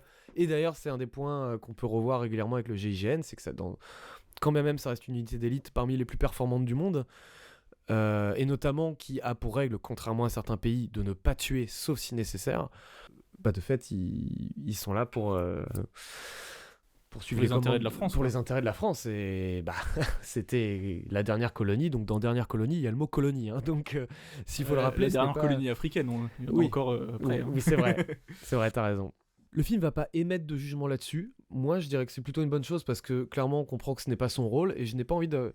Je sais pas si Fred Grivois en fait a spécialement un avis dessus. Et dans ce cas-là, je préfère quelqu'un qui va pas donner son avis sur quelque chose et qui va dire moi là, ce qui m'intéresse, c'est la situation de tension que ça me propose et pas tant la situation politique qu'il y a derrière, plutôt que de me donner un discours politique soit complètement absurde, soit gnangnan, soit complètement con. Je préfère qu'on m'en donne pas, en fait, tout simplement. Effectivement, c'est sur des êtres humains qui vont tirer aussi. Donc c'est pas juste des types qui arrivent, qui posent des snipers, qui tirent et puis on rentre à la maison. C'est des gens qui déjà possèdent un cerveau, c'est pas juste des PNJ. Et voilà, je tiens à dire qu'un des éléments, parce que historique qui est marrant, qui se répète un peu, on les critique quand ils arrivent dans le groupe militaire, on les critique sur leur look, leur fait j'allais en parler. Voilà, et c'est à moitié vrai. Alors le GIGN est effectivement en tenue militaire, mais on leur reprochait les lunettes de soleil. On leur reprochait que c'était trop, pas branché, mais trop à l'aise, quoi. Et alors que en plein jour comme ça... Ouais, mais militaire, voilà. Donc c'est ça qu'on leur reprochait, ça c'est vrai. Tu vas en parler, mais Alban Lenoir est délicieux également, évidemment. Mais... Il fait 30 kilos de moins que maintenant. Ouais, mais en même temps, son corps est terrifiant actuellement. Enfin, pour le Salaire de la peur, quand il s'entraînait pour le Salaire de la peur, son corps était terrifiant. Mais voilà, on aime toujours beaucoup Alban Lenoir ici. Oui, mais toujours.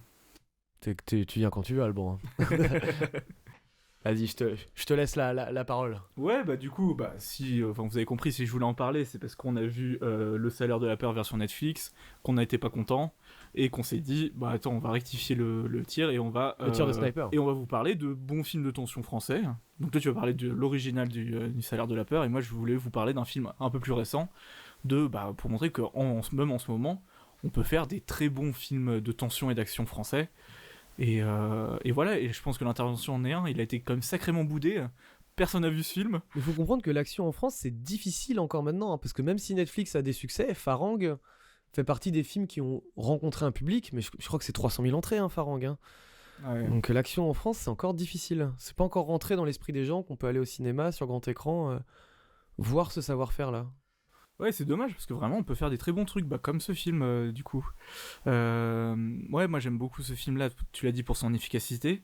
Je trouve qu'il a une réal très intéressante, il va beaucoup jouer sur les plans zénithaux, notamment le premier plan zénital, ça va être à la fin de la scène d'exposition où il va y avoir course-poursuite avec le bus et le bus va se stopper entre les deux frontières, enfin entre les deux lignes de la frontière. Et là, d'un coup, plan zénital où on voit la situation comme si on regardait une map d'un jeu de guerre avant le début de la bataille, quoi. On voit le bus au milieu du camp, on voit où est le camp français, on voit où est le camp somalien, et ça nous met tout de suite en situation, et on comprend tout de suite les enjeux, on comprend tout de suite la géographie du lieu, et là t'as le titre qui apparaît, et ça je trouve ça très efficace justement, tu parlais d'efficacité, là je trouve que ça marche. Et ça va dans ce sens-là. On va suivre cette équipe-là qui... je trouve que le film arrive vraiment bien à tous les personnifier, ils ont tous leur caractère. Du coup, Alban Lenoir qui va jouer le capitaine, mais on va avoir un peu toute la bande. J'ai l'impression que c'est la même bande qu'il y avait un peu dans Lazy Company, qu'il y avait dans Les Crevettes Pailletées. Enfin, c'est des acteurs qu'on a l'habitude de retrouver. Il y a Alban Lenoir, mais il y a aussi Sébastien Lalanne. Il y a, j'oublie tout le temps le mec avec le roux avec les cheveux bouclés. J'aurais pas le nom. Hein. Mais c'est peut-être Abitbol, un truc comme ça, Mathieu Abitbol. Abitbol, c'est dans la classe américaine, du coup, donc... Non, mais c'est un truc un peu comme ça. Franchement, je crois que je suis pas loin. L'écriture des personnages va tout de suite nous permettre de nous attacher à eux. Il va y avoir le jeune nouveau, la grosse brute, le rigolo et le mec un peu droit dans ses bottes. Et ça paraît être un peu cliché comme ça, mais en même temps il faut partir d'une base quand on écrit un personnage pour ensuite apporter de la nuance. Et ouais, je trouve que c'est assez drôle de les voir, ils arrivent avec un look n'importe comment, enfin ils arrivent en genre veste en cuir, ouais. Chemise à fleurs. En détente. Hein. D'ailleurs je porte une chemise à fleurs également en ce moment. Et ça rompt tout de suite avec le look des gendarmes français qui sont sur place à Djibouti. Ils ont aussi les cheveux longs. D'ailleurs, ils en parlent au début. Ils disent ouais, si j'ai voulu aller dans cette unité-là, c'est parce qu'on nous forçait pas à nous raser. Et du coup, ils ont plus ou moins tous les cheveux longs. Et donc, ouais, ils dénotent tout de suite. Et du coup, ils sont vachement reconnaissables par rapport aux gendarmes qui sont déjà sur place. Et voilà, ils ont chacun leur petit look. Il y a un moment, le réalisateur se fait giga plaisir où il y a toute une scène où ils vont préparer leurs armes, où ils vont nettoyer leurs armes, préparer leurs munitions, tout ce que vous voulez, et il le fait en mode écran scindé à la vieux film d'espionnage français, à la OSS 117, avec d'ailleurs une petite musique à la OSS 117, et tout de suite, je sais pas, ça met un peu ça met de l'ambiance, quoi, ça met du rythme, ça met du ton. C'est ce qu'on dit pas, mais c'est un film qui est cool. Ouais. C'est un film qui est vraiment très cool, de par ses personnages, de par la tension qui va être mise en place. Non, je trouve c'est vraiment un réalisateur, tu sens qu'il veut se faire plaisir, dans ses plans, dans sa réal, dans son montage, dans l'écriture de ses personnages. Et ouais, même les plans zénithaux, on va les retrouver, notamment quand ils font le tir couché, où il y a un plan où on les voit tous alignés. D'ailleurs, ça va être le dernier plan qu'on voit avant le tir synchronisé. Ça va être ce plan-là. Et c'est trop bien, ils ont tous chacun leur pose. Enfin, vraiment, le plan est super bien construit.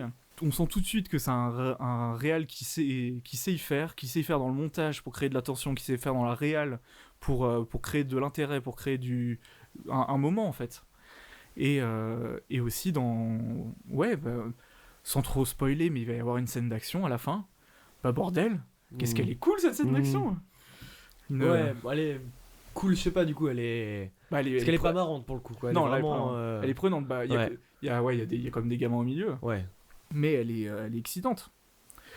Et ouais, en fait c'est bizarre ce que je vais dire, mais c'est génial qu'il y ait des gamins au milieu de ce massacre. C'est dramatiquement... dramatiquement, c'est génial. C'est parfait, quoi. C'est... Parce que tu peux pas y aller comme un bourrin, tu peux...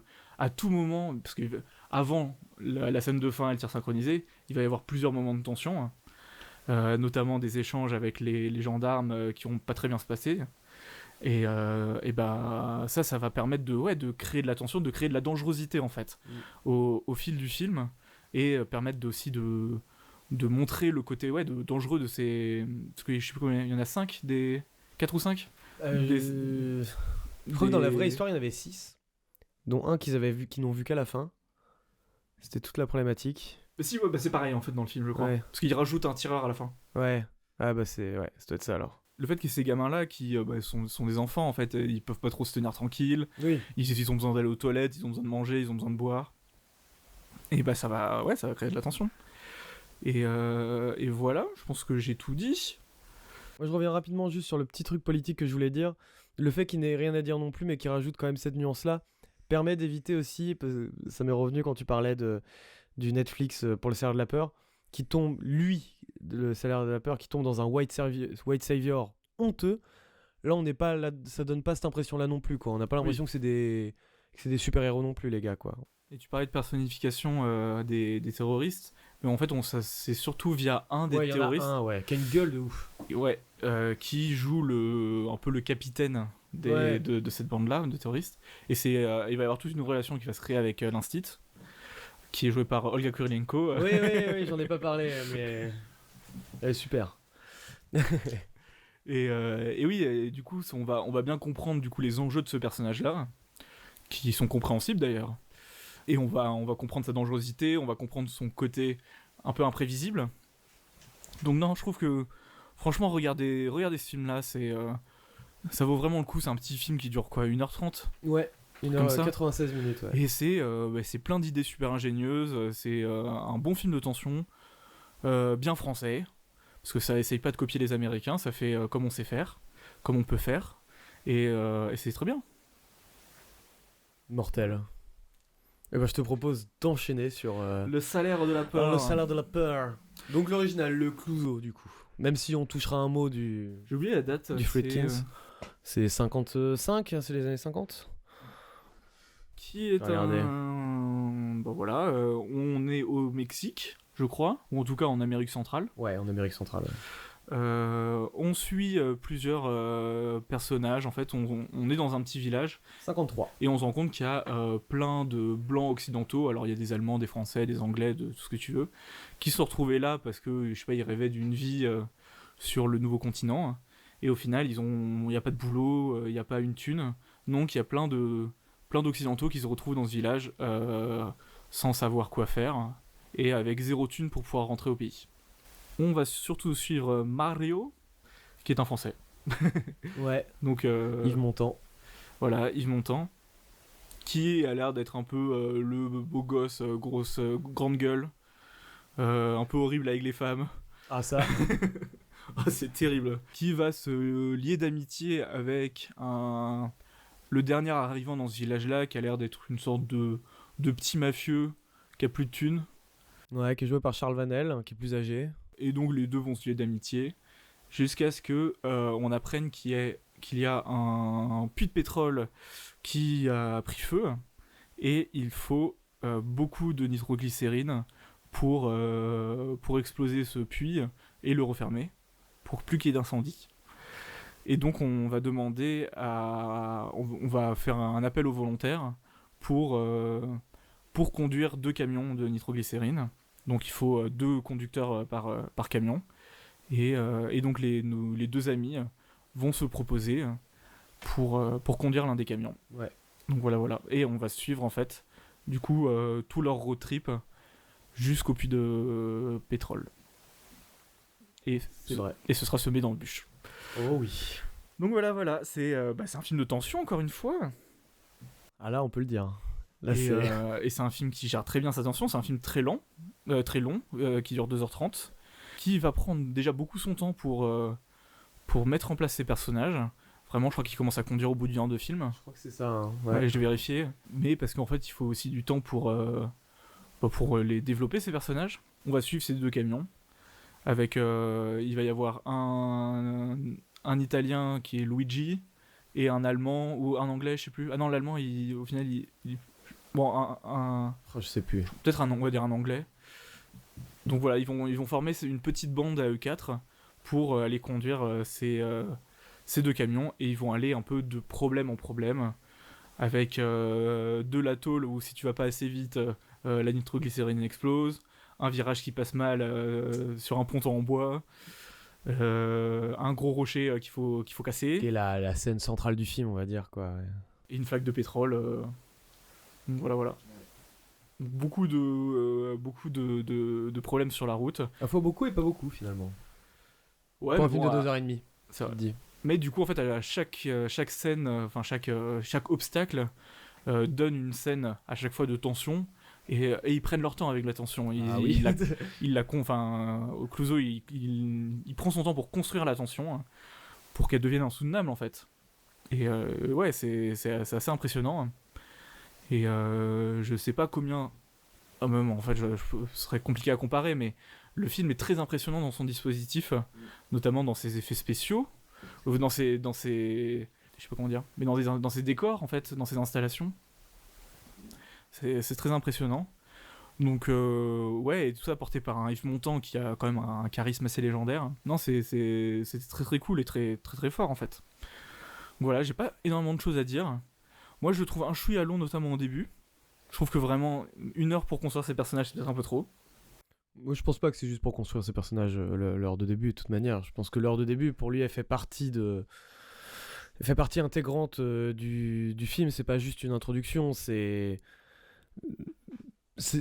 probablement un des films les plus pessimistes, nihilistes qui soit. Et je pense que le début n'est que là, en fait. Ils montrent des personnages en tôle, en fait, au début. Ouais. Ils sont pas en prison, mais ils sont dans un village dont ils peuvent pas partir, où ils crèvent de chaud, où il y a même plus la notion de plaisir spécialement. Pour moi, c'est ça qui décrit. Et en fait, il aurait presque pu faire un film uniquement là-dessus, juste sur comment ces personnages évoluent dans une espèce de prison à ciel ouvert, en fait. Parce que la présentation, en fait, on comprend assez vite qui est quoi. Et d'ailleurs, les persos dont on ne sait pas grand-chose, Charles Vanel, enfin le pote de Yves Montand, on n'en saura pas plus sur qui est ce mec à la fin. Hein. Oui, d'ailleurs, Au final. je dis que c'est un mafieux, mais en fait, on n'en sait rien. C'est qu'il est bizarre. Il apparaît avec des vêtements de luxe, mais en même temps, il est bloqué comme les autres. Ouais. Du coup, effectivement, on comprend que c'est un type qui fuit peut-être quelque chose. Ce qui est le cas dans le film que fera Friedkins des années après, où on suit vraiment un personnage, où pour le coup, on sait d'où viennent les personnages. Il y a un type qui est là littéralement parce qu'il fuit la mafia new-yorkaise. Donc, Du coup, ouais, moi, c'est la première fois que je vois ce film. J'avais vu celui de Friedkin, justement, et j'avais vu le Magnifique de Netflix. Du coup, c'est bon, je connaissais l'histoire, en fait. Mais ouais, et, non, je pense que c'est vraiment un très très bon film. Je pense que j'ai quand même préféré celui de Friedkin. Mais peut-être juste parce qu'il est un peu plus récent et du coup il peut se permettre des choses plus impressionnantes, en fait, en termes de décor, en termes d'action, enfin de tension. Mais ça en retire rien aux qualités de celui de Clouseau, qui est vraiment dingue. Et ouais, je vois bien le côté pessimiste notamment dans l'écriture de ses personnages, ils sont tous perdus, en fait, même si ils ont trouvé cet échappatoire là. Parce que oui, j'ai pas dit, en fait, ils conduisent parce on leur a promis tous 2000 je sais pas quoi, ouais. 2000 d'argent, Ouais. 2000 thunes, et que ça leur permettrait de reprendre un avion pour Paris ou pour l'Europe. Mais ouais, voilà, en fait, tu sens qu'ils sont... Tu sais même pas s'ils ont envie de vivre, en fait. Bah, c'est aussi ça qui est intéressant, et c'est aussi pour ça, je reviens sur cette première partie qu'elle est intéressante, c'est que le premier plan du film, c'est des insectes qui sont en train de se noyer. C'est juste des pions, et c'est là aussi où le côté white savior du Netflix est encore plus insupportable. C'est que c'est des types qui conduisent un camion pour sauver un puits de pétrole d'une compagnie américaine. Donc en fait, ils ne sont même pas là pour sauver des vies. Leur quête va juste permettre à une société américaine de ne pas perdre trop d'argent. C'est leur seul but, en fait. Donc déjà, là, il y a quelque chose de profondément... je sais pas comment dire, mais oui, l'être humain, dans ce monde capitaliste, en tout cas, la vie humaine n'est rien. Et il va assez loin, même dans cette représentation, avec la scène du pétrole, justement. Où un type va littéralement être recouvert de pétrole et va être assimilé à cette texture-là, en fait. Ce n'est qu'une monnaie d'échange, en fait, à ce stade-là, l'être humain. Et c'est aussi pour ça que c'est intéressant. Et c'est le point commun avec le Friedkins, d'ailleurs. C'est que dans le Friedkins, c'est exactement le même procédé. C'est juste des eux ou d'autres... On est là juste pour permettre à une entreprise de pas perdre trop de fric. C'est leur seule utilité. Il va pas y avoir de révolution, va pas y avoir de prise de conscience, que sais-je. Non, on est là pour une raison économique. C'est quand même un parti pris assez incroyable, assez novateur et assez triste. Mais non, moi le Clouseau, moi je pense que je préfère le Clouseau, mais parce que c'est celui que j'ai vu le premier, mais le Friedkin je l'ai découvert la semaine dernière et il est évidemment pas déméritant et Friedkin, je pense qu'il a eu l'intelligence de contrebalancer beaucoup de choses. Le Clouseau, ce n'est quasiment que des plans fixes.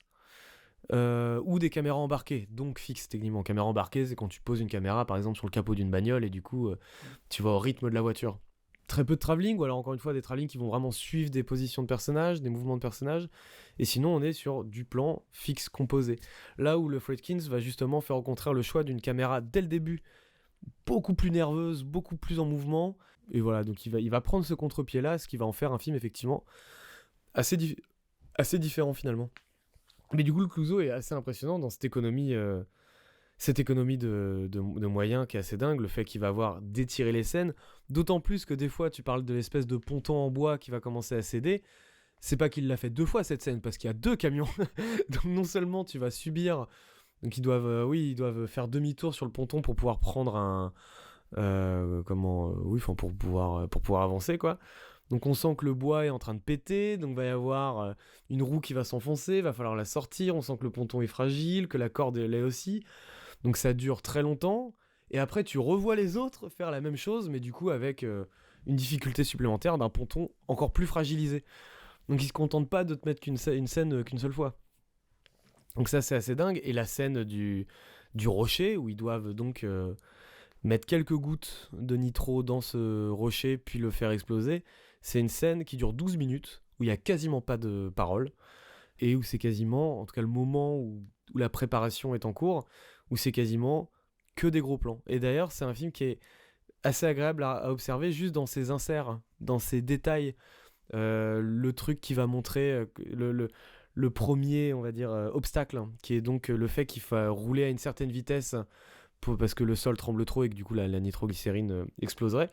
Et bah le premier camion met un mouchoir sur le sol aux autres pour leur indiquer cette problématique là, ou leur indiquer qu'il faut attendre un petit peu parce que sont dessus justement.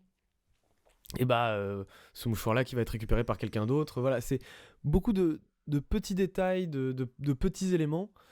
Donc évidemment le rocher, on va juste voir une espèce de gros plan. Enfin il y a Yves Montand qui donne des petits coups dans une boîte d'allumettes. Plein de petits éléments qui vont construire une espèce de mosaïque qui construit cette scène de tension. C'est une intelligence assez dingue. Je recommandais le dossier qu'a fait DVD classique. Donc DVD comme DVD et classique, mais avec un K au début à la place du C. Plein de trucs à dire. Moi, à chaque fois, j'ai peur d'oublier des choses, mais du coup, j'ai toujours peur de m'étaler aussi. Je vais revenir un peu sur le côté, parce que j'ai revu vite fait mes notes, et c'est le mot vanité aussi, qui est intéressant dans ce qu'on voit. C'est qu'en fait, tout ce qu'on voit, dans le fond, est complètement vain, et enfin ça rejoint un peu ce côté nihiliste, mais je reviens sur le personnage de Yves Montand, le côté beau gosse, notamment dans le seul personnage féminin du film. C'est un personnage d'une meuf qui travaille dans un restaurant. La première fois qu'elle est montrée, elle est quand même assez littéralement comparée à un chien, dans sa position, dans la manière de le montrer. C'est un personnage qui est fan de Yves Montand, qui n'a qu'une seule chose, c'est de partir avec lui. Lui, on a absolument rien à secouer. Ouais, il la traite comme un chien, justement. Et la traite comme un chien, quoi. Donc alors certes, du coup, c'est choquant comment Clouseau la montre, mais en même temps, de fait, c'est comme ça que le voit ce personnage de Yves Montand. C'est des personnages qui ne sont jamais montrés comme sympathiques. Et je trouve ça je trouve ça marrant, du coup, que toi souvent, qui a du mal à te projeter dans certains films où les personnages ne sont un minimum sympathiques, quoi, un minimum attachants. Parce qu'on peut pas dire qu'Yves Montand est attachant. Et Charles Vanel encore moins, tu vois. Non, c'est pas forcément ça. Je sais pas comment dire, mais c'est plus. Moi, j'aime bien quand on développe les personnages. Et là, je trouve qu'ils sont plutôt. Là, ils sont bien développés. C'est vrai qu'ils sont développés. Ouais. Mais bref, non, ça fait partie des très grands films. C'est peut-être le plus grand film de Clouseau, même s'il en a fait une pelletée. Pareil, on parlait pour Borgos de... Je rajoute toujours un S. Hein. Borgo, ouais, désolé. De ce côté linéaire, là, on est dans un film qui... Quelques scènes choquent, mais en fait, comme elles durent toutes 15 minutes... En fait, t'en sors avec un film avec des images assez dingues quand certains personnages arrivent. Alors, je trouve qu'il y a un truc qui est assez agréable aussi. Quand même, il y a vraiment deux personnages qu'on suit dans un camion, Yves Montand et Charles Vanel, c'est quand même les deux personnages principaux. Je trouve que ça donne cette idée de resserrer avec seulement deux camions donne quelque chose d'assez imprévisible au film. Et je sais pas comment toi tu l'as ressenti en l'ayant vu pour la première fois. Mais moi qui l'avais déjà vu, j'avais un peu oublié. Enfin, il y a quelque chose d'un peu évident qui arrive, on va dire. Mais on peut le dire, des deux camions explosent en fait, on peut le dire. Parce qu'en fait, c'est évident que ça arrive. Qui est une scène que moi je trouve merveilleuse d'ailleurs. J'ai pas envie de dire quel camion explose parce que, en fait, c'est quand même amené d'une manière. Qui est très surprenante. Qui est très surprenante et qui est assez cohérente avec la vanité dont je parlais. J'ai pas trop envie d'en dire, mais. Dans les deux autres films, on le voit. On voit comment ça arrive. Même si je trouve que dans le Friedkins, il garde ce côté. Putain, j'ai envie de spoiler, c'est chiant. Mais ouais, là, je suis en train de spoiler, mais. Mais bon, ouais, tant pis, spoilons. Ah, c'est de 55. Hein. 53. 53, voilà. Mais. Non, et puis je pense que ça gâche pas le plaisir. Non, mais en fait, on sait pas pourquoi il explose l'autre, en fait. Voilà. Juste, il y en a un qui demande à l'autre de lui rouler une clope.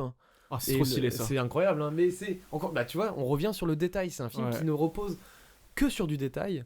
Oui, parce que du coup, on le voit rouler sa clope en insert. Ouais. Et on voit le tabac être soufflé, sortir de la clope. Et du coup, on comprend qu'il y a eu un souffle, une détonation. Et là, il y a un flash lumineux. Le flash lumineux qui arrive après. Et on voit la fumée au loin. Avec le bruit qui arrive encore après. Et on ne sait pas comment les mecs y sont passés. Et dans le convoi de la peur, c'est assez. Effectivement, t'as raison, on voit comment ça arrive. Ça n'est pas pendant une scène de tension. Non, c'est de la même manière, c'est pendant une scène de discussion. Ouais, genre, je sais plus, ils rigolent et ils font un truc de côté. C'est le pneu qui pète. Ah, c'est juste le pneu pète au mauvais moment et il tombe. C'est uniquement ça. Donc là aussi, il y a quelque chose de. Ce n'est pas une mort héroïque, ce n'est pas. Mais du coup, ce côté. Comment dire, anti-spectaculaire, je trouve, rend encore plus service à l'attention, du coup. Je trouve qu'il y a une espèce d'échange de. Qui est assez.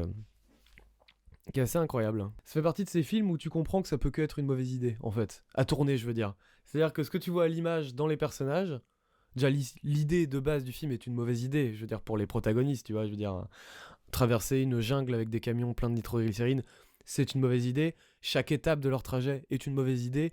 Et tu te dis, à tourner, c'est une mauvaise idée aussi. Et dans le Friedkins, c'est encore pire. Parce que tu te dis, parce que pour le coup, le Friedkins, ils ont vraiment tourné, si ce n'est en Amérique centrale, en tout cas dans un pays compliqué, là où c'est tourné en France, hein, le Scénario de la peur. Ah, ok. Ouais, alors Friedkins, Clouseau voulait tourner en Espagne, mais Yves Montand lui a rappelé que c'était le régime franquiste et qu'il n'était pas très fan de ce régime-là, et donc c'est Montand qui a refusé que ce soit tourné en Espagne. Donc c'est tourné dans le sud de la France. D'accord. Ouais, mais ça a été un tournage quand même qui a été. Enfin, je veux dire, rien que la scène du ponton, en fait, je veux dire, c'est la scène le rocher, limite, ça doit aller. La scène du pétrole aussi, ça doit être. Non, mais ça, c'est la question que j'allais te poser. Est-ce que tu sais comment ils ont filmé la scène du puits de pétrole à la fin ? Non, mais je crois que c'est là où il y a eu des blessés. Parce que c'est impressionnant. Ouais. Parce que c'est là où il y a eu des blessés. Parce qu'on a vraiment l'impression que là, ils ont vraiment fait cramer un puits de pétrole. Je crois que j'ai noté. Alors, bah écoute, plusieurs personnes se sont noyées lors du tournage de la scène du puits de pétrole. Ok. Voilà. Rocco autre ? Ouais, bah moi je vais vous reparler de Fred Grivois parce qu'il vient de sortir une série Arte avec comme scénariste Thomas Bidegain. Enfin, les deux sont à l'écriture et Fred Grivois est à la réal. Et qui s'appelle Machine. Et au début, moi j'ai juste lancé parce que je voyais que la bande-annonce faisait très série d'action, genre bagarre. Ouais. Encore une fois, j'aime bien la bagarre. Et sur Arte, moi ça m'intriguait. Je lance. Et au final, il s'agit d'une série totalement marxiste sur une usine qui s'est fait racheter par des Coréens en France.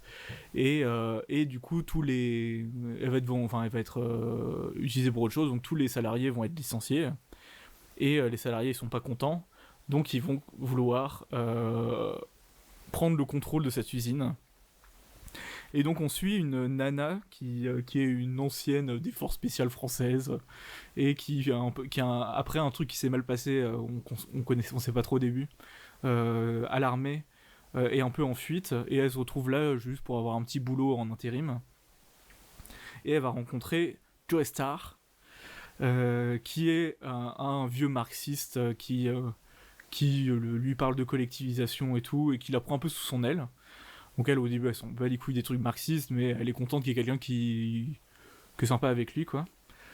Et donc ça va être à la fois un film sur la police et l'armée française qui vont retrouver cette nana, et aussi les forces de l'ordre qui veulent reprendre possession de l'usine pour reprendre contrôle de l'usine pour les Coréens. Et ça va être ça va être de la baston, quoi. Et moi au début j'étais assez surpris parce que je trouvais que ça parlait de choses sociales assez graves, mine de rien, de personnes licenciées, et avec un délire un peu thriller, et je comprenais pas le ton un peu humour et un peu Z qu'il y avait dans cette série là. Et en fait, plus la série avançait, plus je trouve ça génial, en fait, de prendre un ton très populaire, très film série B, film Z, pour au final parler de marxisme, parler de collectivisation, parler de problèmes sociaux assez graves, de délocalisation, de licenciement. En fait, faire vraiment une sorte de tuto de la collectivisation et du marxisme 101, mais en faisant un objet de pop culture très fun, très pop, très cool, tout simplement. Donc voilà, je trouve que Machine, c'est très sympa. Je crois que c'est juste 6 épisodes. 6 ou 8 épisodes, je sais plus. Donc du coup, ça se regarde très rapidement sur Arte Replay. Et voilà, très cool. Ok, bah moi je vais vous recommander absolument tout le clash qui se passe en ce moment entre Drake et Kendrick Lamar. Faites-vous plaisir, il y a des vidéos qui expliquent très bien d'où ça vient. Kendrick Lamar n'a qu'une envie, c'est d'enterrer Drake. Et, bon déjà je vous recommande évidemment tout Kendrick Lamar, mais disons que son dernier album, qui avait un peu plus divisé, moi qui est un album que j'aime beaucoup, mais qui est effectivement un album plus calme, plus introspectif, et on va dire qui était moins... qui avait moins de singles, on va dire, évident, qui était vraiment juste, qui fait partie de ces albums qu'il vaut mieux écouter en entier, quoi. Très concept, plus calme. Là, on le voit revenir à du kickage. Si vous saviez à quel point c'est bien, c'est effroyablement bien écrit. Moi, vraiment, à chaque fois qu'il y a un disque qui sort, je me fous les lyrics sous les yeux et je relis plusieurs fois parce que c'est un mec qui, mine de rien, écrit effroyablement bien. C'est rempli de double sens, c'est ultra intelligent. Là, on commence à aller dans du perso entre les deux, donc on espère qu'ils arriveront à s'arrêter à temps. Mais en plus de ça, ce qui est intéressant, c'est que c'est deux visions du rap qui s'affrontent, là où Kendrick attaque, là où Drake considère que il vend plus et c'est ça qui compte, et donc qui représente la communauté noire de fait que c'est un gros vendeur et donc qui contrôle l'Amérique. Kendrick, lui, il l'appelle le colonisateur parce qu'il considère qu'il utilise leur culture, la culture noire américaine pour se faire de l'argent, et donc que c'est une technique de colonisateur. Donc c'est deux visions de la culture, deux visions du rap qui se tapent dessus. Et voilà, quand même, tu as peut-être compris, moi je suis côté Kendrick à mort. Les deux diss tracks qu'on fait... Tu viens de la hure, toi. Je viens de la hure.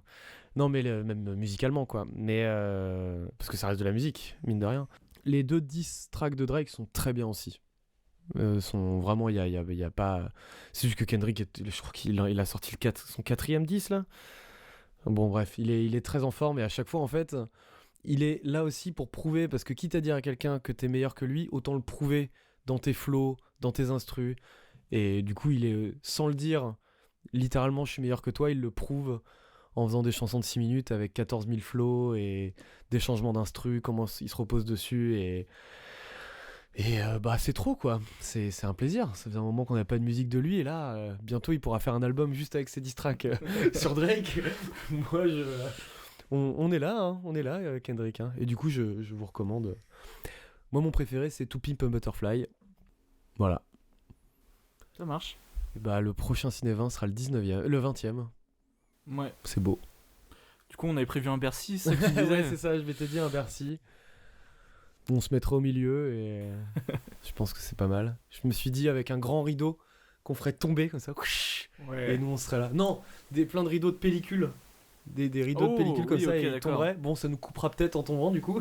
C'est un peu le risque, mais on peut peut-être faire ça. Ça roule. Et ben on se donne rendez-vous le 20 mai à l'Accor Hotel Arena. Prenez vos places, ça part vite. Non, bah à bientôt, on va essayer d'être plus rapide la prochaine fois. Mais bon, Puis il y a beaucoup de films qui sortent en ce moment, donc on a aussi envie d'en parler. Il y a des films. Moi, j'arrête de parler de One Evil Lure, qu'on en parlera quand on en parlera. Voilà. Non, mais il y a plein de films déjà qu'on a un peu raté là, mais il y a Civil War qui a l'air très cool. Enfin, il y a pas mal de films là qui soit sont sortis, soit sortent bientôt. Et du coup, ouais. Oui, et puis après, là, on arrive dans la période de Cannes aussi, hein, donc cet été... on n'a pas été invité bizarrement. Non, mais c'est... Ouais, il y a dû avoir une erreur. Check tes spams. Bon, bah voilà, bah écoutez, à bientôt tout le monde. Et, ouais, des bisous. Ouais. Et gros bisous.